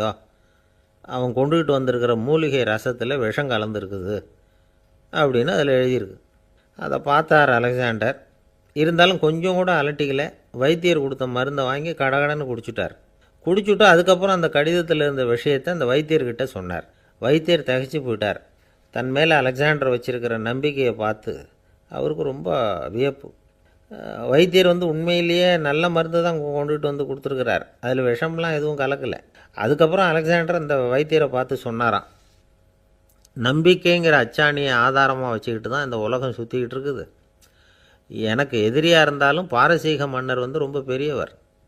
அப்பேற்பட்ட மன்னருடைய அரண்மனை வைத்தியர் தொழில் நேர்மை இல்லாதவராக இருக்க மாட்டார். அப்படி இருந்தால் அவரை அரண்மனை வைத்தியராக வச்சிருக்கவே மாட்டாங்க அப்படின்னு நம்பினேன். என்னுடைய நம்பிக்கை வீண் போகலை அப்படின்னாராம். இதுதான் மானுட நம்பிக்கைங்கிறது. இந்த காலத்துலேயும் இது மாதிரி இந்த மானுட நம்பிக்கையை ரொம்பவும் சாமர்த்தியமாக கையாளுகிற கெட்டிக்காரங்க சில பேர் இருக்கிறாங்க. இந்த காலத்து குரு, அவருக்கு ஒரு சிஷ்யன். குரு முன்னாடி அந்த சிஷ்யன் ரொம்ப பணிவாக நின்று, குருவே உங்கள் கையால் விஷத்தை கொடுத்தாலும் அதை வாங்கி மடமடன்னு குடிச்சிருவேன் அப்படின்னா. உன்னுடைய குரு பக்தியை மெச்சினேன் அப்படின்னார் குரு. அதுக்கு அந்த சிஷ்யன், அப்படி இல்லை குருவே, உங்ககிட்ட சிஷ்யனாக இருக்கிறத விட உங்கள் கையால் விஷத்தை வாங்கி குடிச்சு விடுறது ரொம்ப நல்லது, அதனால தான் அப்படி சொன்னேன் அப்படின்னா. இன்னைக்கு எனக்கு ஒரு தலைப்பு கொடுத்துருக்காங்க, என்னன்னு கேட்டீங்கன்னா வாழ்க்கை வாழ்வதற்கே. நாம எல்லாரும் வாழ்ந்துக்கிட்டு தான் இருக்கிறோம், வாழாம யாரும் இல்லை, எல்லாரும் வாழ்ந்துக்கிட்டு தான் இருக்கிறோம். அப்புறம் என்ன வாழ்வதற்கே அப்படின்னு கேட்டா வேற ஒண்ணும் இல்லை. நாம யாராவது பார்க்கிறோம், நம்ம நண்பர்களை ஒருத்தரை பார்க்கிறோம், கேட்கிறோம், ஐயா எப்படி இருக்கீங்கன்னு. ஏதோ இருக்கேன். ஆனா இன்னொருத்தர் என் நண்பர் சொன்னார், உங்க புண்ணியத்துல இருக்கிறேன் பாரு. அது இரவு வாங்கி, என் புண்ணியத்தை அவர் இரவு வாங்கி அவர் சொல்லுமா. நான் சொன்னேன், என்கிட்டயே அது ஸ்டாக்ல இல்லையா, புண்ணியம் என்கிட்ட பாவம் தான் இருக்கு, வேணா அதுல ஒரு பங்கு கொடுக்கலாம் அப்படின்னு சொன்ன. அந்த மாதிரி வாழும்பொழுது நிறைவு இல்லாதவங்க மாதிரி காட்டுறாங்க. ஏதோ வாழ்க்கையில சந்தோஷம் இல்லாதது போலவோ கஷ்டப்படுறது மாதிரியும் அப்படிலாம் நினைச்சு காட்டக்கூடியவங்க ரொம்ப பேர் இருக்கிறாங்க. ஆனா திருவள்ளுவர் சொல்றார், வாழ்க்கை வாழ்றதுக்கு தாயா, தினம் தினம் கஷ்டப்படுறதுக்கு இல்ல. ஏன் கஷ்டமா தானே இருக்கு அப்படின்னா, கஷ்டப்பட்டாதானே சௌரியத்தை அடையலாம். இப்போ ஒரு பெரிய பூந்தோட்டம் நமக்கு வேணும், பூக்கள் பூத்து குலுங்கிறத நாம பார்க்கணும். என்ன செய்யணும்? தோட்டத்தை உருவாக்கணும், கொத்தணும், விதை போடணும், தண்ணி ஊற்றணும். இந்த மாதிரி எல்லாம் செஞ்சா பூத்து குலுங்கிறத நம்ம பார்க்கலாம். அந்த கொத்துற போதும் தண்ணி ஊத்துற போதும் ஐயோ நான் கஷ்டப்படுறேன்னு சொல்லக்கூடாது. எதுக்கு கஷ்டப்படுறோம்? நல்லா இருக்கிறதுக்காக கஷ்டப்படுறோம், பார்த்து ரசிக்கிறதுக்காக கஷ்டப்படுறோம். அந்த எண்ணம் நமக்கு வந்துடுதுன்னா நாம படுற கஷ்டம் ஒரு கஷ்டமா தெரியாது. நீ எதுக்குடா இருக்கிற அப்படின்னு கேட்டாக்கா, இன்னதுக்கு இருக்கிறேன்னு சொல்ல நமக்கு தெரியணும். இப்ப எங்க போறீங்கன்னு கேட்டா எங்கேயோ போறேங்கிறான். எங்கேயோ போறேன், இங்க போறேன், இத்தனை மணிக்கு வருவேன்னு சொல்றேன். நான் ஒரு நண்பர் வீட்டில் போய் அவரை சாப்பிட கூப்பிட்டு வரலாம் வீட்டுக்கு விருந்துக்கு இன்னைக்கு அப்படின்னு நினைச்சிட்டு போனேன். அவர் இல்லை, அந்த அம்மா இருந்துச்சு, அவர் மனைவி. அவங்ககிட்ட எங்க அவன் அப்படின்னு கேட்டேன். அது எங்க போச்சோ அப்படின்னு. அது இது என்ன ஆடா மாடா என்ன, அது எங்க போச்சோ அப்படின்னு. சரி எப்போ வருவாரு அப்படின்னு. அது எப்போ வேணாலும் வரும். சரி விருந்து கூப்பிடலான்னு நினைக்கிறேன், அவர் என்ன பிரியமா சாப்பிடுவார், அது எதை போட்டாலும் திங்கும். இதான் அவன் வாழ்க்கையை சரியா வாழலைங்கிறதுக்கு அடையாளம். இப்ப நான் வீட்டில் இருக்கேன், என் மனைவியும் நானும் தான். நாங்க ரெண்டு பேரும் ஒருத்தர் இல்லாம இன்னொருத்தர் இல்லை, அந்த மாதிரி இருக்கிறோம். அப்ப நான் வெளியில போறேன்னா நான் எங்க போயிருக்கேங்கிறது என் மனைவிக்கு தெரிஞ்சிருக்கணுமா வேண்டாமா? சொல்லிட்டு தானே போகணும். சொல்லிட்டு போயிருந்தா அந்த பொண்ணு எனக்கு அப்படி சொல்லுமா? அது எங்க போச்சோ, எப்ப வேணாலும் வரும் அப்படின்னு சொன்னா அவன் அதை சொல்லாமலே போயிருக்கான்னு அர்த்தம். நான் அவனை கேட்டா, ஏன்டா சொல்லாம போற வீட்டுல உன் மனைவி இப்படி சொல்றாங்களேன்னா, சொல்லிட்டு போற மாதிரி இருந்தா சொல்ல மாட்டானாங்கிறான். அப்ப அவன் சொல்லிட்டு போற மாதிரி இல்லாத இடத்துக்கு போறான். அப்ப நான் அவன்கிட்ட சொன்னேன், அது வீட்டுக்கு போய் வெளியில போறேன்னா எங்க போனாலும் இந்த இடத்துக்கு போறேன், இத்தனை மணிக்கு வருவேன்னு சொல்லணும்டா அப்படின்னு. அது உன் வீட்டுக்கார அம்மாவை கேட்குறேன், என்ன பிரியமா சாப்பிடுவாருன்னு கேட்குறேன். அது எதை போட்டாலும் திங்கவங்க சொல்லுது ஐயா, என்ன அப்படியா திம்பேனி அப்படின்னு. அவன் என்னத்தை ஏதோ சாப்பிட்றோம். இதெல்லாம் எதை காட்டுதுன்னு நினைக்கிறீங்க நீங்க? அவன் வாழ்க்கையில உற்சாகமா வாழலன்னு தானே அர்த்தம் இல்லையா? ஏதோ வாழ்ந்துகிட்டு இருக்கானே தவிர வாழ்க்கையை வாழணுங்கிற உற்சாகத்தோட ஊக்கத்தோட நல்லா வாழ்றோங்கிற எண்ணத்தோட அவன் வாழல. திருவள்ளுவர் அதுதான் சொல்றாரு, வையத்துள் வாழ்வாங்கு வாழ்பவன் வானுரையும் தெய்வத்துள் வைக்கப்படும். வாழ வேண்டிய முறைப்படி வாழ்றவன். வாழ வேண்டிய முறைப்படினா யாரு வாழ வேண்டிய முறைப்படி வாழ்றவன் யார்?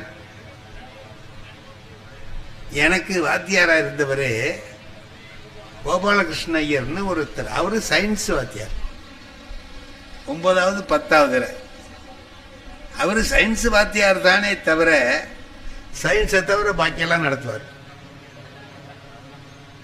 சயின்ஸ் நடத்த மாட்டார்னு இல்லை, சயின்ஸையும் நடத்துவாரு. பாக்கி என்ன செய்வார், நம்ம வாழ்க்கைக்கு தேவையான பல விஷயங்களை சொல்லுவார். இப்ப அவர் சொன்ன ஒரு செய்தி சொல்றேன் பாருங்க. ஒரு நாள் சொன்னாரு, டே இதை ஞாபகம் வச்சுக்கடா எல்லாரும் அப்படின்னாரு. சொல்லுங்க சார். 3 செய்தி சொல்றேன். இன்னைக்கு நான் கிளாஸ் எடுத்ததுக்கு ஒரு 3 செய்தி சொல்றேன், கேட்டுக்க. சொல்லுங்க சார்.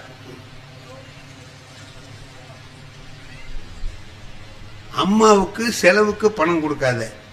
எப்படி பாருங்க, முதல் செய்தி அம்மாவுக்கு செலவுக்கு பணம் கொடுக்காத.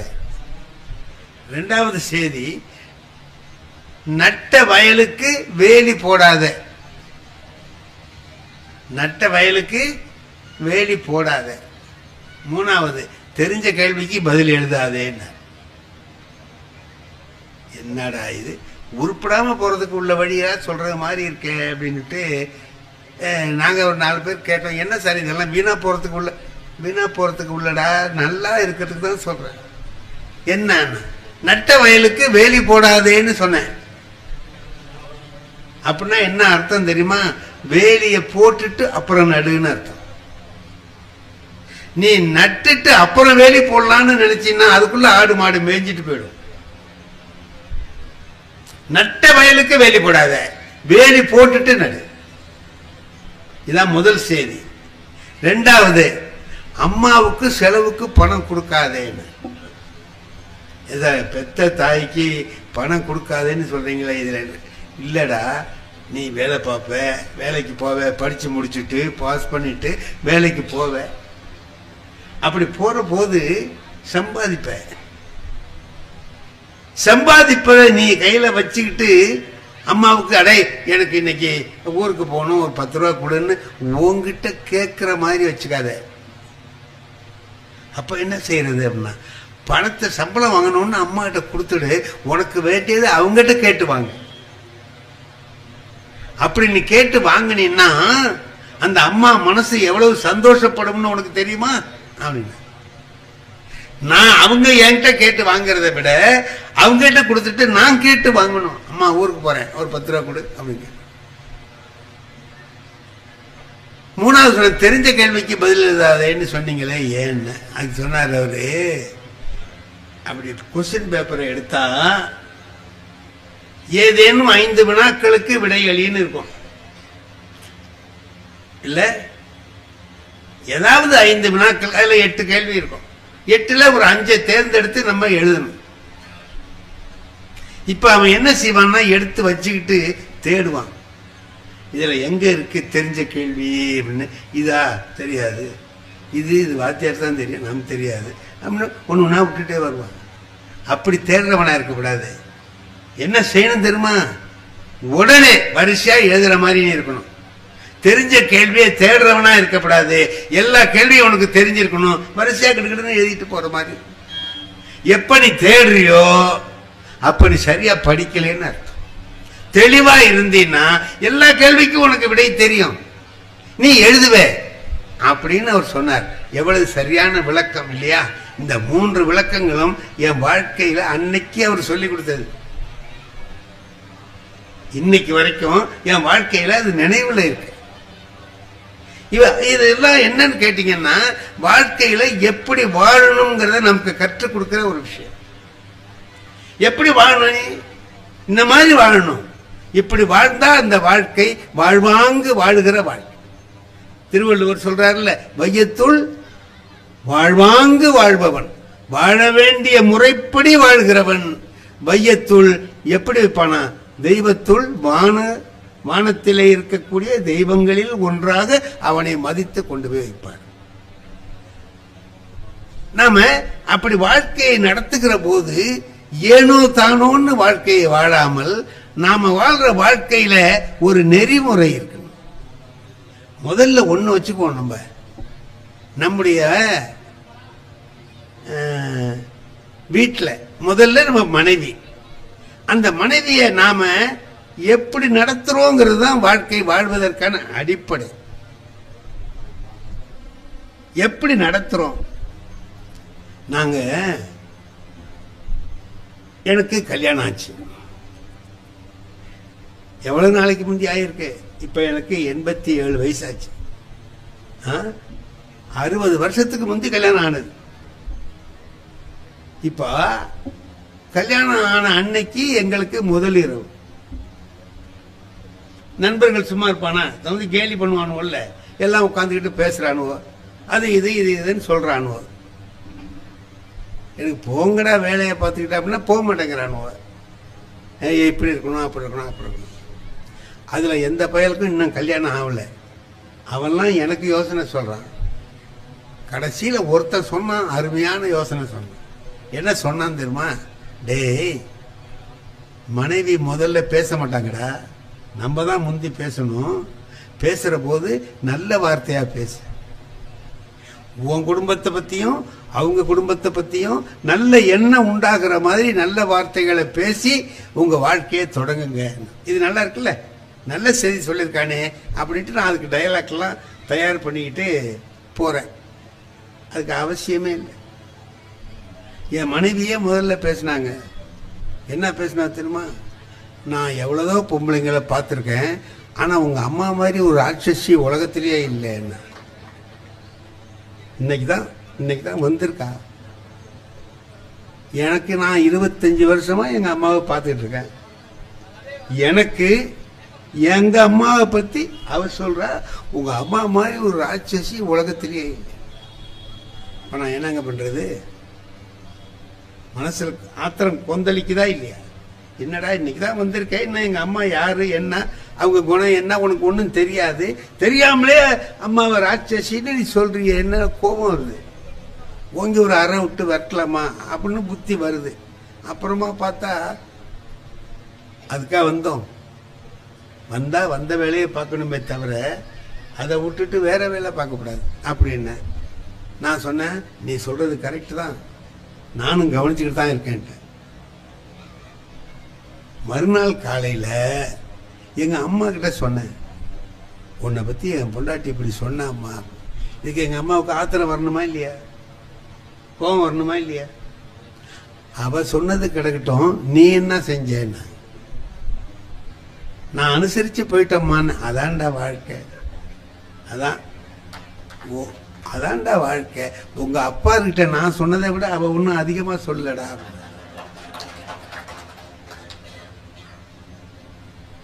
ஓ, தொடர்ந்து வந்துட்டு இருக்குதா இந்த விஷயம்? நான் இது முதல் நாள். அப்புறம் போக போக என்ன ஆச்சு அப்படின்னு கேட்டீங்கன்னா, நாங்க 4 பேர் அண்ணன் தம்பி, எங்க அம்மாவுக்கு 4 மருமக. இந்த 4 பேர்ல என் மனைவியில தான் அவங்க ரொம்ப அன்பா இருந்தாங்க. ஏதாவது முக்கியமா அவங்க மனசுல உள்ளதை சொல்லணும்னா என் மனைவிட்ட சொல்லுவாங்க. இது எப்ப ஒரு 10 வருஷம் கழிச்சு நான் பார்க்கிற போது எனக்கு ஆச்சரியமா இருக்கு. அன்னைக்கு இப்படி சொன்னாலே இன்னைக்கு இப்படி நடந்துக்கிறாங்க, 2 பேரும் அவ்வளவு நட்பா இருக்காங்களே அப்படின்னு. இதுக்கு என்ன காரணம்னு யோசிச்சேன். 2 பேர்ட்டையும் இருக்கு. எங்க அம்மாவும் அதை ஒரு பெரிய விஷயமா எடுத்துக்கல, என் மனைவியும் அதுக்கு பிறகு புரிஞ்சு, ஓ இவங்க அப்படி இல்லை, நாம மாமியார்னா கெட்டவங்க நினைச்சிட்டு வந்தோம், அப்படி இல்லை அப்படின்னு தெரிஞ்சு நடந்துக்கிறாங்க பாருங்க. அப்ப என்ன ஆகுதுன்னா வாழ்க்கை இனிமையான வாழ்க்கையாகுது. வாழ்க்கை இனிமையான வாழ்க்கையா ஆகணும்னா ஒருத்தர் புரிஞ்சுக்க, முதல்ல புரிஞ்சுக்கிறது கொஞ்சம் கஷ்டமா இருக்கும். கொஞ்சம் கொஞ்சமா புரிஞ்சுக்கிட்டோம்னு சொல்லி சொன்னா அந்த வாழ்க்கை இனிமையான வாழ்க்கையா. என்ன, என் மனைவி புரிஞ்சுக்கணும், என் மனைவியை நான், என் நண்பனை நான் புரிஞ்சுக்கணும். நான் ஒரு என் நண்பன் என்ன பண்ண, ஒருத்தன் நான் படிக்கிற காலத்துல என் கூட படிச்சவன், இப்ப ஒரு 10 வருஷத்துக்கு முந்தைய அவனை பார்த்தேன். நம்ம வரதராஜா மாதிரி இருக்கானேன்னு எனக்கு ஒரு நினைப்பு வந்தது. அவனா மாறி இருக்கான், அவன் தானா, அவன் மாதிரியும் இருக்கு இல்ல மாதிரி இருக்கு, என்னடா பண்றதுன்னு நான் எவனையாவது போய் கூப்பிட்டு அவன் நான் இல்லடா அப்படின்னு நானும் என்ன பண்றதுன்னுட்டு வரதராஜான்னு இருந்தா தெரியும் பாப்பான்ல, அடே செம்மோடி இல்லை என்னடா சௌரியமா இருக்கியாடான்ட்டு வந்தான். அவன் படிக்கிற காலத்துல அவ்வளவு நல்லவன் இல்லைங்கிறது எனக்கு தெரியும். ஆனா இவ்வளவு நாள் ஆயிருக்கு, 40-50 வருஷம் ஆயிருக்கு, மாறி இருப்பான்னு நினைச்சு, வாடா எப்படி இருக்க சௌரி மாதிரி என்ன எதுனா வா நம்ம வீட்டில் போய் காப்பி குடிச்சிட்டு போகலான்னு அழைச்சிட்டு போனேன். வந்தாங்க, என் மனைவி காப்பி கொண்டாந்து கொடுத்தாங்க. குடிச்சான், குடிச்சிட்டு கேட்டான் இதை யாருன்னு கேட்டான். என் மனைவிடா அப்படின்னு. அப்ப அன்னைக்கு தஞ்சாவூர்ல பார்த்தோமே அது யாருன்னா அவன் போயிட்டான். ஒரு மாசம் ஆச்சு இத விலைக்கு. அப்ப அவன் மாறி இருப்பான்னு நினைச்சு அவன் மாறல, அவன் அப்படியே தான் இருக்கிறான். நான் தான் தப்பா நினைச்சுட்டேன். இப்ப 2 பேரும் இருக்கிற பொழுது பாருங்க, ஒருத்தர் புரிஞ்சுக்கிறது எப்படி இருக்கு. நல்ல விதமா புரிஞ்சுக்கிட்டு நல்ல விதமா வாழ்க்கையை வாழுகிற பொழுது அந்த வாழ்க்கை இனிமையா இருக்கு. அவனே வந்திருந்தான், அவ்வளவு நாளாச்சு, நல்லா இருந்து சௌரியமா பேசிட்டு மகிழ்ச்சியா போனானா அந்த நட்பு நீடிச்சிருக்கும் இல்லையா. இப்ப இனி இவனை கூப்பிடப்படாதுங்கிற முடிவுக்கு நான் வந்துருவேன்ல இல்லையா. நாம சில வீட்டுக்கு போறோங்க, நம்ம நண்பர்கள் விருந்தினர்கள். நான் எங்க நாகூர் தான் நான் பிறந்த ஊரு. அங்க போவேன், எங்க அண்ணன் இருக்காரு, எங்க தம்பி 2 பேர் இருக்கிறான், எல்லாரும் இருக்கிறான். அவங்க வீடெல்லாம் அங்கேயே தான் இருக்கு. நான் தான் திருவாரூர்ல இருந்து போவேன். அவங்க வீட்டுக்கெல்லாம் போகக்கூடாதுன்னு என் நண்பர் ஒருத்தர் இருக்கிறார், அவர் வீட்டுக்கு போவேன். ஏன்னா நம்ம நண்பர்கிட்ட வீட்டுக்கு போகணும் அப்படின்ட்டு மத்தியானம் நேரம் ஆயிட்டு 1 மணி 1:30 மணி ஆயிட்டு, சரி போவோம் அவர் வீட்டிலேயே சாப்பிடலாம்னு நினச்சிக்கிட்டு போறேன். அவர் என்ன பண்ணார், வாயா என்ன சாப்பாட்டு நேரத்தில் வந்திருக்க, ஆனா நீ தான் நம்ம வீட்டுல எல்லாம் சாப்பிட மாட்டியேன்னாரு. நான் சாப்பிடலான்னு தான் போறேன், நீ தான் நம்ம வீட்டுல எல்லாம் சாப்பிட மாட்டியேன்னாரு. நான் பார்த்தேன், இனி அண்ணன் வீட்டுக்கெல்லாம் போக முடியாது, இவன் வீட்டுலாம் தின்ன ஆகணும். இவனோ இப்படி சொல்றான், சரி என்னடா பண்ணலான்னு பார்த்தேன். நான் சாப்பிட மாட்டேன்னு சொன்னாலும் நீ விட்டுறவா போறேன்னு. அப்புறம் அவன் சொன்னான், அப்படியே சாப்பிட்டாங்க பிள்ளைங்க கையில 10 ரூபா 20 ரூபா கொடுக்காமலா போவேன்னா. அவனுக்கு 5 பிள்ளைங்க, இதுக்கு ஹோட்டல்லே சாப்பிட்டு போலாம். இப்ப நாம ஒரு இடத்துக்கு போறோம், வந்தவன விருந்தோம்பல்ங்கிறது எவ்வளவு முக்கியமானது இல்ல. விருந்தோம்பல் என்கிற பண்பு ரொம்ப உயர்ந்தது. நாம அதை சரியா செய்யறோம், இருக்கிறத பகிர்ந்துக்கலாம். தண்ணி ஊத்தி சோறு இருக்கா எடுத்துக்க, 2 பேரும் சாப்பிடுவோம் அப்படின்னு சொல்றது இயல்பினால் இல்வாழ்வான்னு திருவள்ளுவர் சொல்றாரு. இயல்போட வாழணும்ப்பா. நீ எந்த இயல்பு, நான் உடனே போனோன்னா 4 கறி 5 கறி வைக்க அதெல்லாம் வேண்டியதில்லை. இருக்கிறத நம்ம 2 பேரும் பகிர்ந்து சாப்பிடலாம். இப்போ வாழ்க்கை வாழ்வதற்கேன்னு சொல்லி சொன்னா எப்படி வாழ்வது, எப்படி வாழ்வது? கணவன் மனைவி 2 பேரும் வாழ்கிற வாழ்க்கையில எப்படி விட்டு கொடுத்து வாழ்வது அப்படின்னு சொல்ற. இப்போ இந்த பாருங்க, நான் சில சமயத்துல வேண்டாத காரியம்லாம் செய்வேன், முட்டாள்தனமா இருக்கும். மனைவி கிட்ட என்ன சொல்லலாமோ அதான் சொல்லலாம். நான் சொல்றேன், ஒரு நாள் சும்மா வம்பு வளர்க்கறது தான். உனக்கு காய்கறி வாங்க தெரியலன்னு. காய்கறி வாங்க ஏங்க அப்படி சொல்றீங்க அப்படின்னு கேட்டேன். நான் முத்த கத்திரிக்காய் சொத்த கத்திரிக்காய் எல்லாம் வாங்குறேன், அவன் உன்கிட்ட காசு கூட வாங்கிட்டு போயிடுறான், ஏமாந்து போற, உனக்கு காய்கறி கூட வாங்க தெரியலையே என்ன. என் மனைவி ஒரு அறிவாளி, அவங்க சொன்னாங்க, சரிதாங்க நீங்க சொல்றது, இன்னைக்கு ஞாயிற்றுக்கிழமை தானே, நீங்க போய் வாங்கிட்டு வந்து காமிங்க எப்படி வாங்கணும்னு, அதே மாதிரி நான் வாங்குறேன், இது நல்லா தானே. சரி வான்னு கடத்தருக்கு போய் காய்கறி வாங்கலான்னு போனா முதல்ல என்கிட்ட படிச்ச பையன் காய்கறி கடை வச்சிருக்கிறான். நான் நீ அதையாவது வச்சுக்கடாப்பான்னு நினச்சிக்கிட்டு போனேன். அவன் அங்க ஏன் வரமாட்டீங்க வந்திருக்கீங்க அப்படின்னா, சொல்லுடா அண்ணன், உட்காருங்க ஐயா, என்ன வேணும் சொல்லுங்க. நான் எழுதிட்டு போயிருந்தேன், கொடுத்தேன். தேங்காய் 2ன்னு, முதல்ல தேங்காய் 2. அவன் என்ன செய்யறான் சார், தேங்காயை எடுக்கிறான், இப்படி ஆட்டுறான், அப்புறம் இப்படி முட்டுறான், முத்தா காயா இருக்கான்னு பார்க்கறானா என்னமோ நான் நினைச்சேன், அப்படி முட்டுறான், தூக்கி போட்டுறான். அவனுக்கு பிடிக்கல, ஐயாவுக்கு இதை கொடுக்கக்கூடாது. 100 காய் எடுத்தான் சார், தட்டினான் போட்டான், ஆட்டுறான் தட்டுறான் போட்டுறான், ஆட்டுறான் தட்டுறான் போட்டுறான், அதுல 2 எடுத்தான். அப்பா, நம்மகிட்ட படிச்ச மாணவன் நம்மளை மறக்கவே இல்லை பாரு, எவ்வளவு தேர்ந்தெடுத்து கொடுக்குறான். ஏதோ 2 காயை கொடுத்தோன்னு இல்லை, செலக்ட் பண்ணி கொடுக்குறான் பாரு அப்படின்னு நினச்சிக்கிட்டு மகிழ்ச்சியா இருந்தேன். எடுத்து கொடுத்தான், கத்திரிக்காய் இது என்னென்னமோ எல்லாம் போட்டு கொடுத்தான். வீட்டில் கொண்டு வந்து கொடுத்தேன். முதல்ல சட்னி அரைக்கிறதுக்கு என் மனைவி ஒரு தேங்காய் எடுத்து உடைச்சி அந்த மூடி 2ஐயும் எடுத்துக்கிட்டு அப்படி வந்தாங்க என்கிட்ட. இது வரைக்கும் நீங்கள் வாங்கிட்டு வந்த தேங்காய் நான் சட்னி அரைக்க தானே வாங்கிட்டு வர சொன்னேன், வழிச்சு சாப்பிடலாம் போல இருக்கு. இளநியில நல்ல இளநியா இருக்கு. இளநீ வாங்கினா கூட இவ்வளவு பக்குவமா இருக்காது, நீங்க வாங்கினது ரொம்ப பக்குவமான இளநியா இருக்கு. நான் தேங்காய் தானேங்க உங்களை வாங்கிட்டு வர சொன்னேன். சே, இந்த பையன் நம்மளை ஏமாத்திட்டானேன்னு வருத்தமா உட்கார்ந்துருந்தாங்க. கொஞ்ச நேரம் கழிச்சு வந்து என் மனைவி சொல்றாங்க, வருத்தப்படாதீங்க, ஏமாந்துட்டேமேன்னு வருத்தப்படாதீங்க, தேங்காயை இலசா வாங்கினாலும் கத்திரிக்காய் வெண்டைக்காயெல்லாம் நல்ல முத்தலா தான் வாங்கியிருக்கீங்க. என்ன அர்த்தம், உனக்கு தேங்காய் வாங்கவும் தெரியல, கத்திரிக்காய் வெண்டைக்காய் வாங்கவும் தெரியல, நீ வந்து என்ன குறை சொல்ற, எனக்கு தெரியலேன்னு சொல்ற அப்படிங்கிற கேள்விய ஒரு சின்ன வாக்கியத்துல சொல்றாங்க. இதாங்க வாழ்க்கையில என்னன்னு கேட்டீங்கன்னா, அவங்க அப்படி பேசுற போது நம்ம கோபிச்சுக்காம அவங்க சொல்றத ரசிக்க கத்துக்கிட்டோம்னு வைங்க.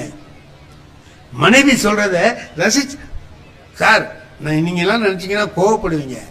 ஒரு நாள் அதிகாலையில நான் வெளியூர் புறப்படுறேன், 4 மணிக்கெல்லாம் போகணும், பஸ்ஸை பிடிச்சி நான் எங்கேயோ போகணும். எங்க வீட்டுல நான் என் மனைவிக்கு வேலை கொடுக்க மாட்டேன், நானே எல்லா வேலையும் பார்த்துக்குவேன். எடுத்து வைக்கிற துணிமணி எடுத்து வைக்கிறது கொள்றது எல்லாம், வெந்நீர் போடுறதுலேருந்து எல்லாம் நான் போட்டு குளிச்சுட்டு போகும்போது மனைவியை எழுப்பி விட்டு கதவு தாப்பு போட்டுக்கன்னு சொல்லிட்டு போறேன்.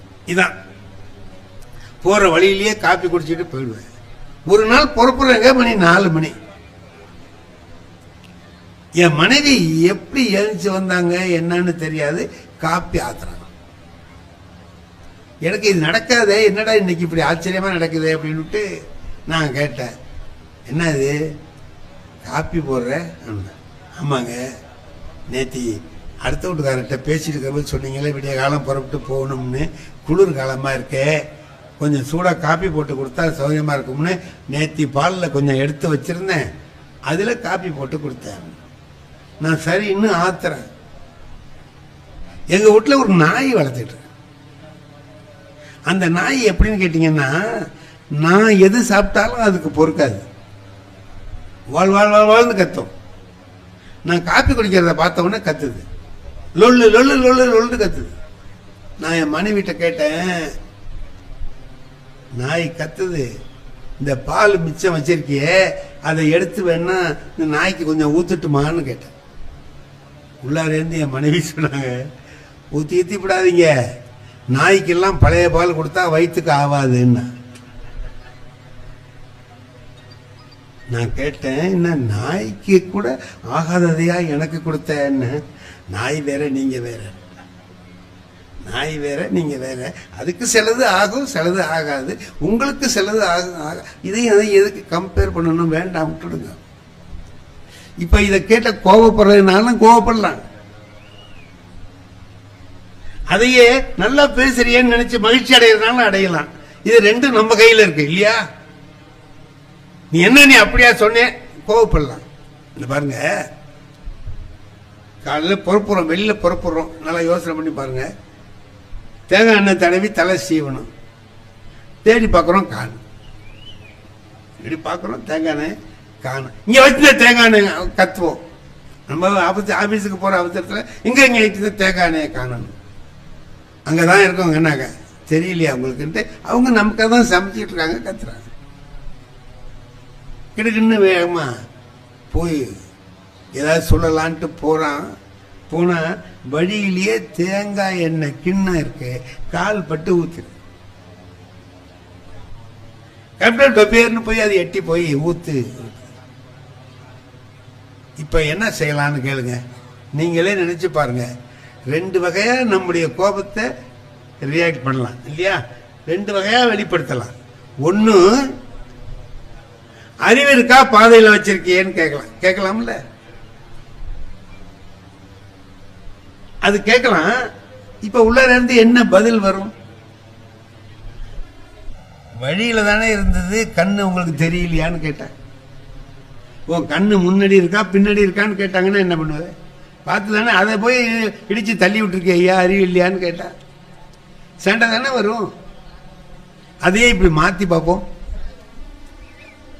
வழியில தேங்காய் எண்ணெய் இருந்தது, நான் தெரியாம தட்டி விட்டேன் அப்படின்னு நம்ம சொன்னோம்னா, இல்லைங்க அந்த வழியில வச்சது நான் செஞ்சதுதான் தப்புன்னு அவங்க இல்ல. இது ரெண்டு பேரும் இப்படி பேசிக்கிட்டோம்னா இந்த வாழ்க்கை, நானும் வெளியில போய் கவலை இல்லாம இருப்பேன், வீட்டில் இருக்கிற மனைவியும் கவலை இல்லாம இருப்பாங்க. இப்ப நான் திட்டி அவங்க ஒண்ணு சொல்லி வம்பா போய் நீ சாப்பிட போன நான் போய் பார்த்து போய் நம்ம வேலை செய்யற இடத்துல போய் உட்கார்ந்தோம்னா இதே நினைப்பா தானே இருக்கும்.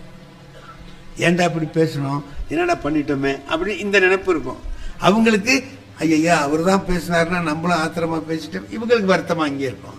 அப்படி இல்லாம இப்படி சுகமா இதை கொண்டு போயிட்டோம்னா என்ன ஆகும்னா, நானும் வாங்கய்யா வாங்க, நானும் கவலை இல்லாம அங்க ஆபீஸ்ல வேலை பார்ப்பேன், அவங்களும் வீட்டுல கவலை இல்லாம இருப்பாங்க இல்லையா?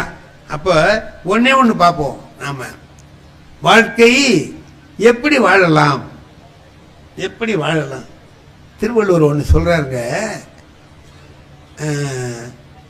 அன்பும் அறனும் உடைத்தாயின் இல்வாழ்க்கை பண்பும் பயனும் அதுங்கிறார். இப்ப இதுக்கு என்ன அர்த்தம்? இதுக்கு என்ன அர்த்தம்? வாழ்க்கை நடத்துறதுக்கு ஒரு முதல் போடணும். இப்போ ஒரு வியாபாரம்னு வச்சுக்குவோம், வியாபாரத்துக்கு ஒரு முதல் போடணும்ல, கேபிட்டல் ஒன்று போடணும். எவ்வளவு ரூபா பணம் போட்டு ஆரம்பிக்கிறீங்க? 2 லட்சம் போட்டிருக்கேன், 5 லட்சம், ஏதோ ஒன்று சொல்லுவாங்க. இப்ப குடும்பம் நடத்துறதுக்கு என்ன முதல் போடணும்? திருவள்ளுவர் சொல்றார், அன்பை முதலா போடுங்கிற. அன்பை வச்சுக்கோ. ஏன் அன்பு என்னத்துக்கு? என்ன ஒண்ணு இல்ல, அன்பு இருந்தா குற்றம் தெரியாதுடா. அன்பு இருந்ததுன்னா இன்னொருத்தர் செய்யறதுல குற்றம் காணுகிற மனசு வராது, அதுல என்ன நல்லது இருக்குன்னு பாக்குற புத்தி வரும். நாம ஒரு பழமொழி ஊர்ல சொல்றோமா இல்லையா, வேண்டாத பொண்டாட்டி கைப்பட்டா குத்தம் கால்பட்டா குத்தம் அப்படின்னு சொல்றோம்ல. இப்படியே மாத்தி பாருங்க. அப்ப வேண்டிய பொண்டாட்டியா இருந்தா கால்பட்டா குத்தம் இல்லைன்னு அர்த்தம். கால் படுறது முக்கியம் இல்ல, நம்ம அவங்ககிட்ட அன்பு இருக்கா இல்லையாங்கிறது முக்கியம்.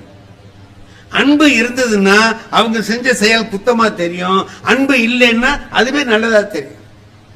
மகிழ்ச்சியா எல்லாத்தையும் எடுத்துக்கிட்டு போறதுக்கு ஒரு பழகிட்டோம்னு சொல்லி சொன்னா எல்லாமே இன்பமயமா இருக்கும். சரி, அன்பை போட்டு வியாபாரத்தை தொடங்கியாச்சு, அன்பை போட்டு மனைவி கிட்ட அன்பா இருக்கும், மனைவி நம்மகிட்ட அன்பா இருக்காங்க, 2 பேரும் அன்பா இருக்காங்க. ஒரு பாட்டு இருக்கு, ஒரு குறுந்தொகைன்னு ஒரு செய்யுள், ஒரு இலக்கியம் இருக்கு, அதுல ஒரு பாட்டு இருக்குது. ஒருத்தன் காதலிக்கிற போது என்ன பண்றான், மனைவியோட காதலியோட பேசிட்டு இருக்கிறான். அப்ப அவ என்ன பண்றா, ஒரு வெத்தலை பாக்கு கொடுக்குறான், இது மாதிரி அதுக்குள்ளார வேப்பங்கொட்டையை வச்சு கொடுத்துடுறான். வேப்பங்கொட்டை தானே இருக்கு, அதை வாங்கி தின்னுட்டு அவன் சொல்றான், சே என்ன இனிமையா இருக்குங்கிறான். வேப்பங்கொட்டை இனிமையாவா இருக்கும்? வேம்பின் பைங்காய் என் தோழி தரினே தேம்பூம் கட்டி என்று,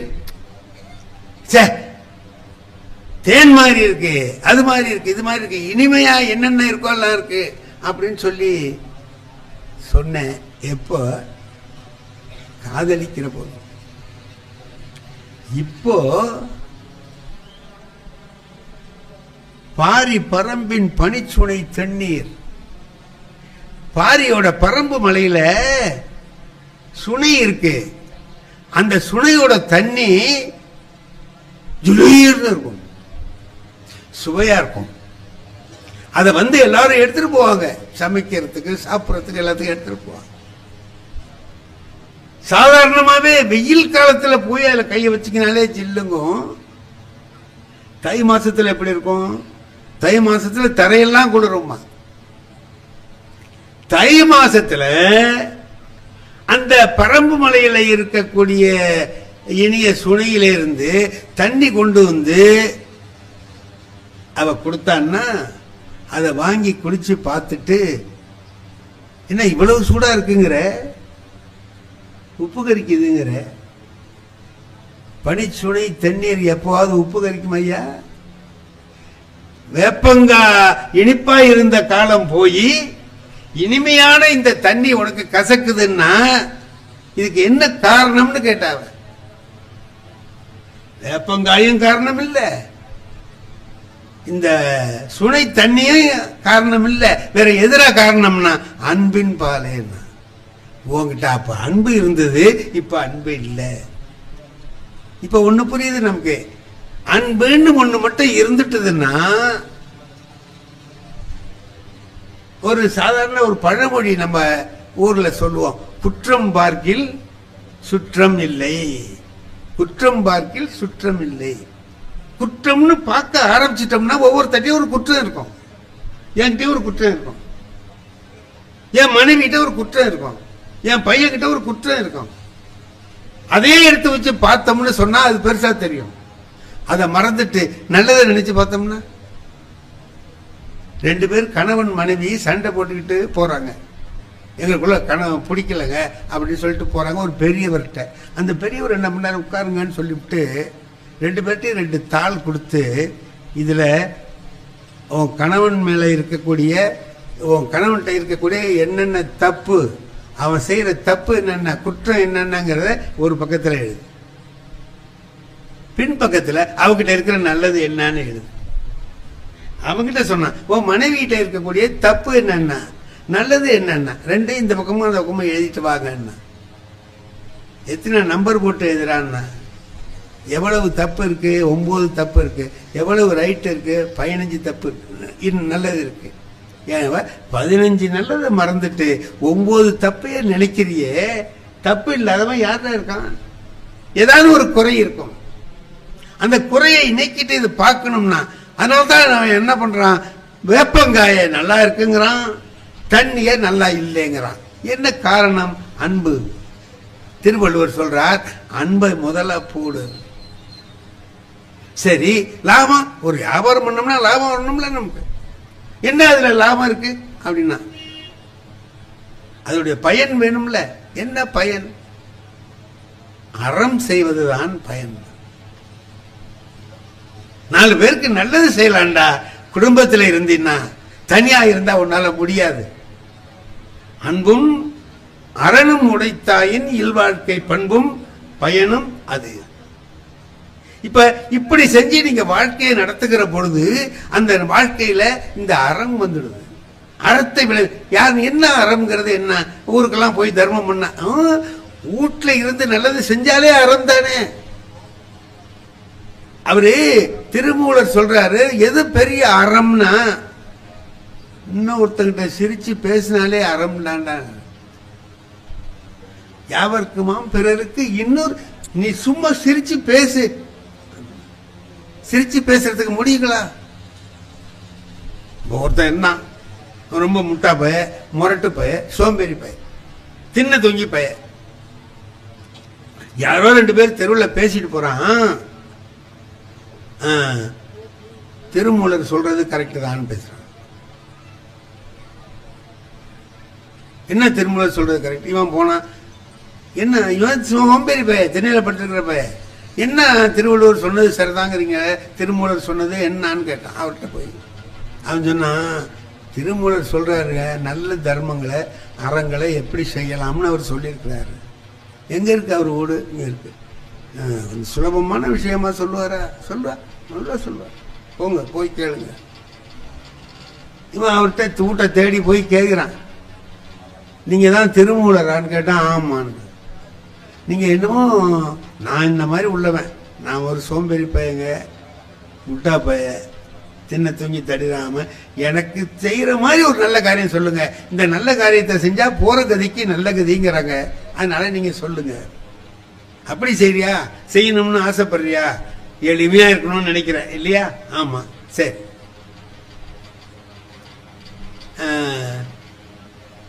உங்க தெருவில் போற வழியில வில்வ மரம் இருக்கா? இருக்கு. அதுல ஏறி 4 வில்வ தழைய பறிச்சு பக்கத்துல எங்கேயாவது சிவலிங்கம் இருக்கும், அது தலையில போட்டுட்டு போ. அதுவே தர்மம் தாண்டா. யாவருக்குமாம் இறைவருக்கு ஒரு பச்சை சும்மா ஒரு இலையை கொண்டு போட்டுட்டு போலாமேப்பா அப்படின்னாரு. அவன் சொன்னான், இந்த மாதிரிலாம் சொல்லக்கூடாது. மரத்துல ஏறணும், இலைய பறிக்கணும், எங்கடா சிவலிங்கம் இருக்குன்னு பார்க்கணும். இதெல்லாம் நான் சொன்னேன், சுலபமா சொல்லியான்னு சொன்னேன். நீ என்னையா இப்படி சொல்ற அப்படின்னு. அது பண்ணால முடியாதுங்கிறியா, இன்னும் கொஞ்சம் சுலபமா சொல்லட்டுமா அப்படின்னார். என்ன அப்படின்னா, இப்ப ஒரு நல்ல சௌரியம் ஆயிட்டு பார்த்தீங்களா, யாரும் போக முடியாது.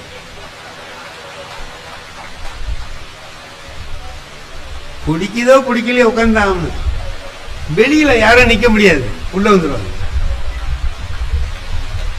மழையை நாம சொல்லக்கூடாது, மாமழை போற்றதும் மாமழை போற்றதும். சரி என்ன செய்யலாம், எனக்கு அந்த பச்சளை எல்லாம் முடியாதுங்க. சரி அப்போ நீ ஒண்ணு செய்ய, போற வழியில புல்லு இருக்கும்ல, ஆமா அதை புடுங்கி பசுமாட்டு வாயில கொடுத்துட்டு போடான்னு. அது ரொம்ப சுலபம் தானே, புல்ல புடுங்கி மாட்டு வாயில கொடுத்துட்டு போ.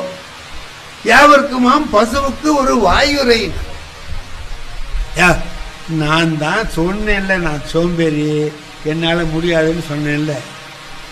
குனி, புல்ல புடுங்கு, மாட்டு வாயில கொடுக்கும் போதே மாட்டு வாயில கொடுத்தாக்கா அது கடிச்சாலும் போச்சு. இதெல்லாம் என்னத்துக்கு, எனக்கு வேண்டாம், நீ ஒன்றும் சரியா வர மாட்டே போறேன்னா. திருமூலர் சொன்னார், போயிடாத இரு, இதை விட சுலபமா நான் ஒன்று சொல்றேன். என்னன்னா, சாப்பிடுவியா? சாப்பிடுறேன். எத்தனை வேளை சாப்பிடுவேன்? ஒரு 3 வேளை சாப்பிடுவேன். அப்படின்னா நீ சாப்பிடுற போது யாராவது ஒருத்தர் எனக்கு பசிக்குதுன்னா நீ வச்சிருக்கிற சாப்பாட்டுல ஒரு புடி எடுத்து அவனுக்கு கொடுன்னு, ஒரே ஒரு புடி எடுத்து அவனுக்கு கொடு. யாவருக்குமாம் உண்ணும் போது ஒரு கைப்பிடி தான், ஒரு கிண்ணத்தில் அள்ளி கொண்டாந்து கொடுங்கலாம் சொல்லல, ஒரு கைப்பிடி சோறு எடுத்து கொடு. அவன் சொன்னா, நான் திங்கிறது எனக்கே பத்தல, இதுல இவனுக்கு இன்னொருத்தனுக்கு எப்படியா கொடுக்கறது, இதெல்லாம் சரியா வராதுன்னா இன்னொன்னு சொல்றேன்னார்.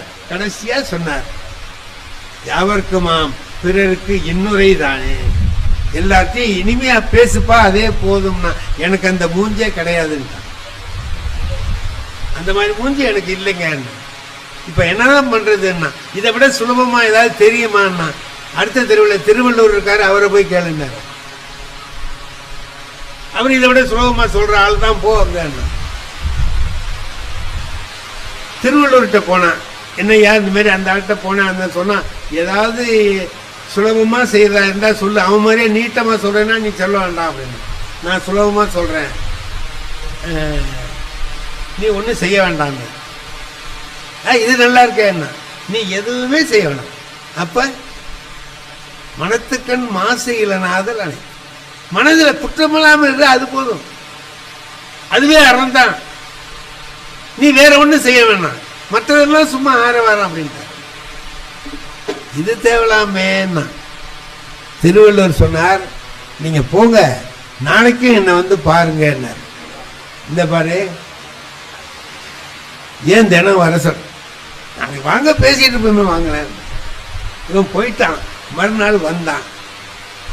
என்ன நான் சொன்னபடி செஞ்சிட்டு இருக்கீங்களான்னு கேட்டார் திருவள்ளுவர். ஆமாங்க, அப்படிதான், மனதில் குற்றம் இல்லாமல். அப்படி சொன்னா பத்தாது, போனதுக்கு பிறகு நடந்ததெல்லாம் எனக்கு கொஞ்சம் சொல்லுங்க. என்ன நான் போனேங்களா, இந்த அடுத்த வீட்டுல ஒருத்தன் மாடு வாங்கிட்டு வந்து கட்டியிருந்தான். அதானே, பாக்கி நான் சொல்றேன் திருவள்ளுவர். என்ன இந்த பைய மாடு வாங்கிட்டான்னு நினைச்சிருப்பியே நீ? ஆமா நினைச்சேன். கரெக்டியா? அடுத்தபடி இதே மாதிரி மாடு இதை விட 2 படி கூட கறக்கிற மாதிரி நம்ம வாங்கணும் அப்படின்னு நினைச்சிருப்பியே? என்ன? ஆமா ஐயா, எப்படியா உனக்கு தெரியுது? அது அடுத்தபடி சொல்றேன். அது நம்மளால முடியாதுன்னு உனக்கு தெரியும், சோம்பேறித்தனமா இருக்கிறோம், நம்மளால முடியாதுன்னு. அப்ப அவன் வச்சிருக்கிறவன் மேல கோபம் வந்திருக்குமே உனக்கு. ஆமா, கோபம் தான் வந்தது. அவன் மாடு எங்க வீட்டு பக்கமா நின்று சாணி போட்டுச்சு, அவனை பிடிச்ச. மாடு வாங்க தெரியுது, கொட்டாய் கட்ட தெரியலையோ, தெருல விட்டு எங்க வீட்டுக்கிட்ட வந்து சாணி போடுது, மாடு நான் அங்க போங்கடா அப்படின்னு அவனை சொன்னேன். அதான் சொல்லியிருப்பியே நீ, கோபமா கடுமையான வார்த்தைகளை பேசியிருப்பியே. என்ன? ஆமாண்ணா, இது நாளும் செஞ்சா நீ இந்த அறம் செய்யலேன்னு அர்த்தம். நான் சொன்ன மனதுக்கண் மாசிலனாதல் உங்ககிட்ட இல்லைன்னு அர்த்தம். அழுக்காறு அவ வெகுளி இன்னா சொல் 4ம் இழுக்கா இயன்றது அறம். அப்ப அவன் சொன்னான், உனக்கு அந்த ஆளே தேவலான்ட்டான். உங்ககிட்ட வந்தா வாழ்நாள் புறாவும் கஷ்டப்படணும் போல இருக்குடா, அந்த ஆளே தேவலான்னா. என்னடா பெரிய தர்மம், வாழ்க்கையில வாழ்வதில் என்ன பெரிய விஷயம்னா என்ன செய்யலாம்? அறம் செய்யணும், மனதிலே குற்றம் இல்லாமல் இருக்கணும் அப்படின்னு சொல்லி சொன்னா நல்லது செய்யலாம். எப்படி நல்லது செய்யறது? 4 பேருக்கு உதவி செய்யலாம், 10 பேருக்கு சாப்பாடு கொடுக்கலாம், கோயிலுக்கு போகலாம், சாமி கும்பிடலாம். இங்க தவத்திரு குன்றக்குடி அடிகளார் இருந்தாங்க. அவங்க ஒரு நல்ல செய்தி ஒன்று சொல்லுவாங்க, அருமையான செய்தி. பழனிக்கு பக்கத்துல ஒரு 25 கிலோமீட்டருக்கு அந்தாண்ட ஒரு ஊர் இருக்கு. அந்த ஊர்ல உள்ள ஒருத்தர் வாழை பயிரிடணும்னு நினைச்சார், மலை வாழை. அவர் பெரிய தோப்பு, அதுல மலை வாழை கன்றுகள் வாங்கிட்டு வந்து வச்சு வளர்க்கிறார். அப்ப அவர் வேண்டிக்கிறார், பழனி முருகனுக்கு வேண்டிக்கிறார், முருகா இது நல்லா விளைஞ்சி தாரெல்லாம் நல்லா விட்டதுன்னா முதல் தாரை உனக்கு நான் கோயிலுக்கு கொடுத்துட்றேன்னு வேண்டிக்கிறேன். அப்படியே விளையுது. பாத்தீங்கன்னா ஒரு ஆள் உயரத்துக்கு தாரு, பெரிய பெரிய பழமா இருக்குது. அவருக்கு ரொம்ப மகிழ்ச்சி, முருகனை வேண்டிக்கிட்டோம், அருமையா அந்த தார் வந்திருக்குது அப்படின்னு சொல்லிட்டு. இப்போ அதை பார்த்தோன்னே முதல் தாரை எடுத்தாரு, பழுக்க வச்சாரு. இதை கொண்டுட்டு போய் ஒரு ஆளை கூப்பிட்டாரு, அவன்கிட்ட கொடுத்து இதை கொண்டு போய் கோயிலில் கொடுத்து ஈவோ விட்ட ரசீது வாங்கிட்டு வா. எண்ணி பார்த்தாரு, பழம் 300 பழம் இருக்கு.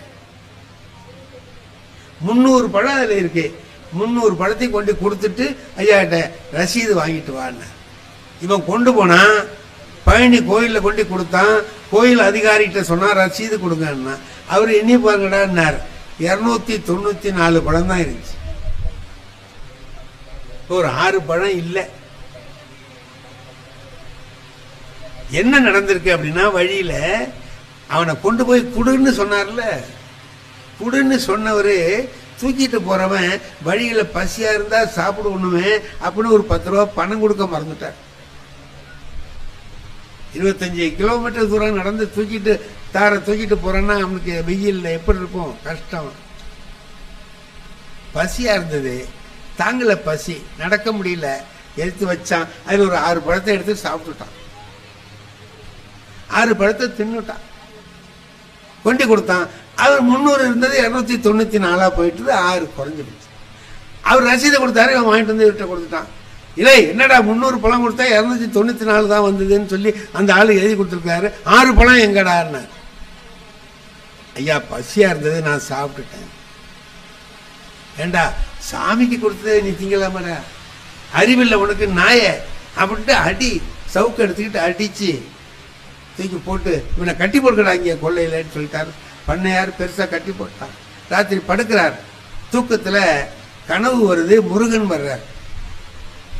எப்பா நீ அனுப்பின பழம்லாம் ரொம்ப சுவைனா அந்த சுவை தான்டா, அற்புதமா இருந்துச்சுன்னார்.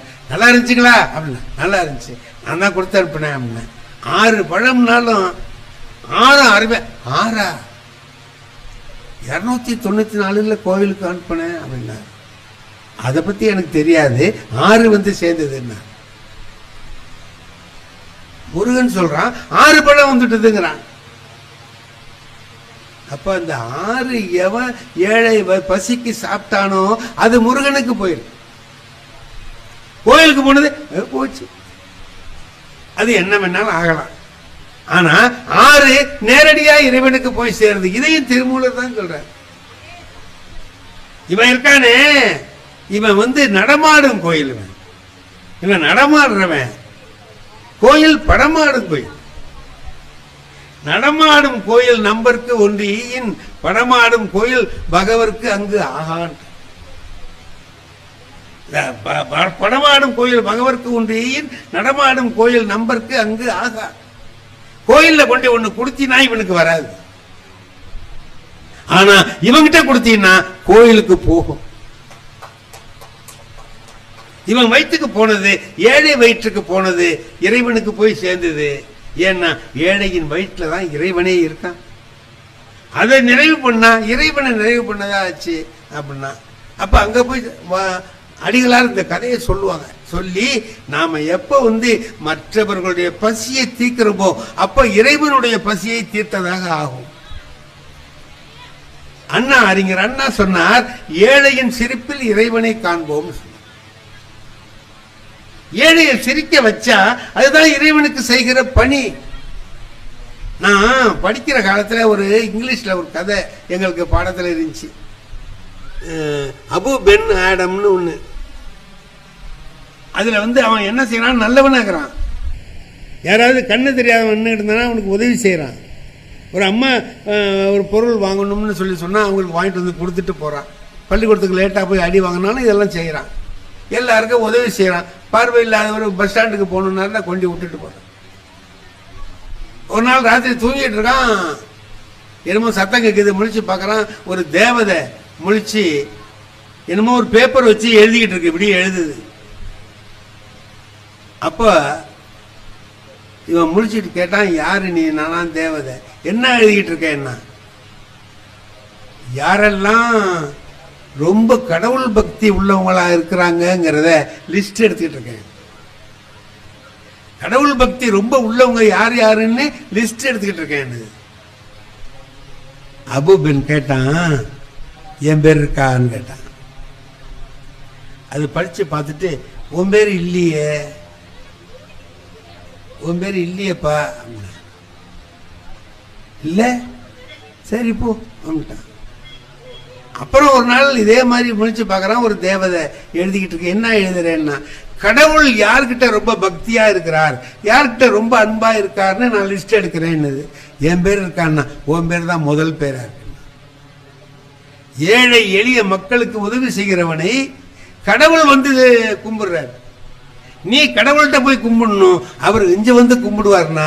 ஏழை எளிய மக்களுக்கு செய்வது, குடும்பத்தில் இருந்து நல்லது செய்யறது என்ன அப்படின்னா, ஒரு பெரிய பணக்காரர் இருக்கிறார், பெரிய பணக்காரர், நிறைய சாப்பிடுவார், அருமையான சாப்பாடுலாம் சாப்பிடுவார்.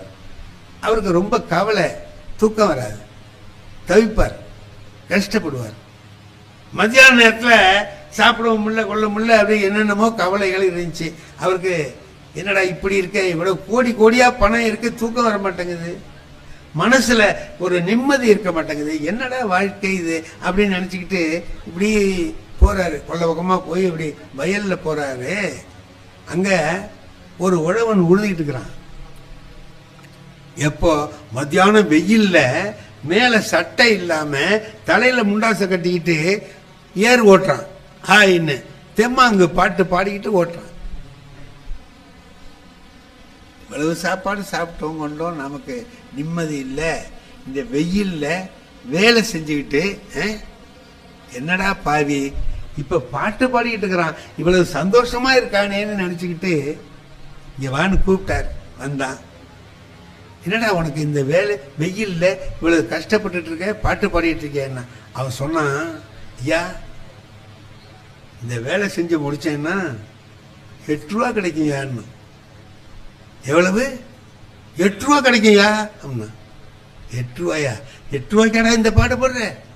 என்ன 8 ரூபான்னா ரொம்ப லேசா நினைச்சிட்டீங்க. 8 ரூபாயில நான் 4 வேலை செய்வேன்னா.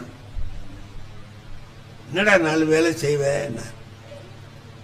ஐயா நானும் என் பொண்டாட்டியும் சாப்பிடுவோம், 2 ரூபா செலவாகும். சரி, ஒரு 2 ரூபா முந்தி வாங்கின கடனுக்கு வட்டி கட்டுவேன், இன்னொரு 2 ரூபா வட்டிக்கு கொடுப்பேன். 6 ரூபா ஆச்சுங்களா? ஒரு 2 ரூபா தர்மம் பண்ணுவேன், சாப்பிடுவேன், படுப்பேன், தூங்கிடுவேன், மறுநாள் காலையில் வந்து வேலை செய்வேன். 8 ரூபா இப்படின்னு வரிசையா வரும். என்னடா வட்டிக்கு கொடுப்பேன், வட்டி கட்டுவேன்னு சொல்றிய, என்னடா அவனுக்கு புரியலையப்பான்னார். ஒன்றும் இல்லைங்க, நானும் என் மனைவி சாப்பிட்றதுக்கு 2 ரூபா செலவாகும். சரி, என்னமோ வாங்கின கடனுக்கு வட்டி கட்டுவேன் நீ. ஆமா, எங்க அப்பாவும் அம்மாவும் எங்க வீட்டில் இருக்காங்க, அவங்கள காப்பாத்திட்டு இருக்கேன், வயசானவங்களை, அதுக்கு 2 ரூபா செலவாகுது. அவங்க எனக்கு செஞ்சாங்க முந்தி, அதுக்கு நான் இப்போ வட்டி கட்டிட்டு இருக்கேன். 2 ரூபா வட்டிக்கு கொடுக்குறேன். எனக்கு 2 பிள்ளைங்க இருக்குங்க, அதுகளை படிக்கிறதுக்கு செலவு பண்ணிட்டு இருக்கேன், அதுக்கு 2 ரூபா செலவாகுது, அது வட்டிக்கு கொடுக்குறேன், நாளைக்கு அவன் எனக்கு கொடுப்பான். தர்மம் பண்றேன்னு சொன்னேன். எங்க அக்கா திருமணம் பண்ணி கொடுத்தோம், அவங்க வாழ்க்கையில கஷ்டமா போச்சு, இப்ப அவங்க பிள்ளையோட சேர்த்து இங்க வந்திருக்காங்க, அவங்கள நான் வச்சு காப்பாத்துறேன், அதுக்கு 2 ரூபா செலவாகுதுன்னா. இது நான் செய்யற தர்மம், என்னால முடிஞ்ச தர்மம் இது. அப்ப அவன் நினைச்சான், ஒரு 8 ரூபா தான் வருது அவனுக்கு, ரொம்ப வரல, நம்மகிட்ட 8000 கோடி இருக்கு, கவலையா இருக்கு. அவன் 8 ரூபாய் வச்சுக்கிட்டு இவ்வளவு சௌரியமா என்னென்ன காரியத்தை செஞ்சேன், சௌரியமா போச்சு, என் கடமை முடிஞ்சதுன்னு நினைச்சுக்கிட்டு சந்தோஷமா இருக்கானே, இது நமக்கு தெரியலையேன்ட்டு பாருங்க.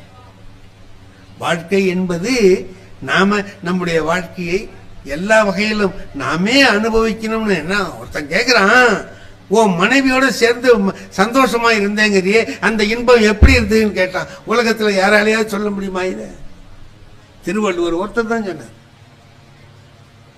நீயே சம்பாதிக்கணும்டா, அதுல ஊடு கட்டணும். நான் சம்பாதிச்ச, ஏன்னா நான் சம்பாதிச்ச கட்டின ஊடுங்கிறது வேற, எங்க அப்பா கொடுத்துட்டு போன ஊடுங்கிறது வேற. எங்க அப்பா கொடுத்துட்டு போன ஊடா இருந்தா கரையா முடிச்சாலும் நான் கவலைப்பட மாட்டேன். ஏன்னா அது எவ்வளவு கஷ்டப்பட்டு கட்டினதுங்கிறது எனக்கு தெரியாது. ஆனா நான் சம்பாதிச்சு கட்டினேன் பாருங்க, ஒவ்வொரு ரூபாயும் எனக்கு தெரியும். துண்டு எடுத்து தொடச்சிட்டு உட்கார்ந்துருப்பேன். அவன் வீட்டுல இருந்து அவன் சம்பாதிச்ச பணத்துல எல்லாருக்கும் கொடுத்துட்டு அவனும் சாப்பிட்டுட்டு அப்படி உட்கார்ந்து நிம்மதியா இருக்கான் பாருங்க, அப்ப அவனுக்கு ஒரு மகிழ்ச்சி வரும்ல. அவன் வீட்டுல அவன் சம்பாதிச்ச பணத்துல மற்றவங்களுக்கு கொடுத்துட்டு இவன் சொன்னான் பாருங்க, எங்க அப்பா அம்மாவுக்கு கொடுக்குறேன், பிள்ளைங்களை படிக்க வைக்கிறேன், கஷ்டப்பட்டவங்களுக்கு ஒரு உதவி செய்யறேன், இவ்வளவு செய்யறேன்னு சொன்னால, அப்படி எல்லாம் செஞ்சுட்டு உட்கார்ந்து இருக்கும் போது எப்படி அந்த உழவன் ஒரு இன்பத்தை அனுபவிக்கிறானோ, அது போன்ற இன்பம் தான் நானும் அவளும் கூடி அனுபவித்த இன்பம். தம்மில் இருந்து தமது பார்த்து உண்டற்றால் அம்மா அறிவை முயக்குன்னு சொல்லி திருவள்ளுவர் சொல்லுகிறார். ஆகையினால என்னுடைய அருமை நண்பர்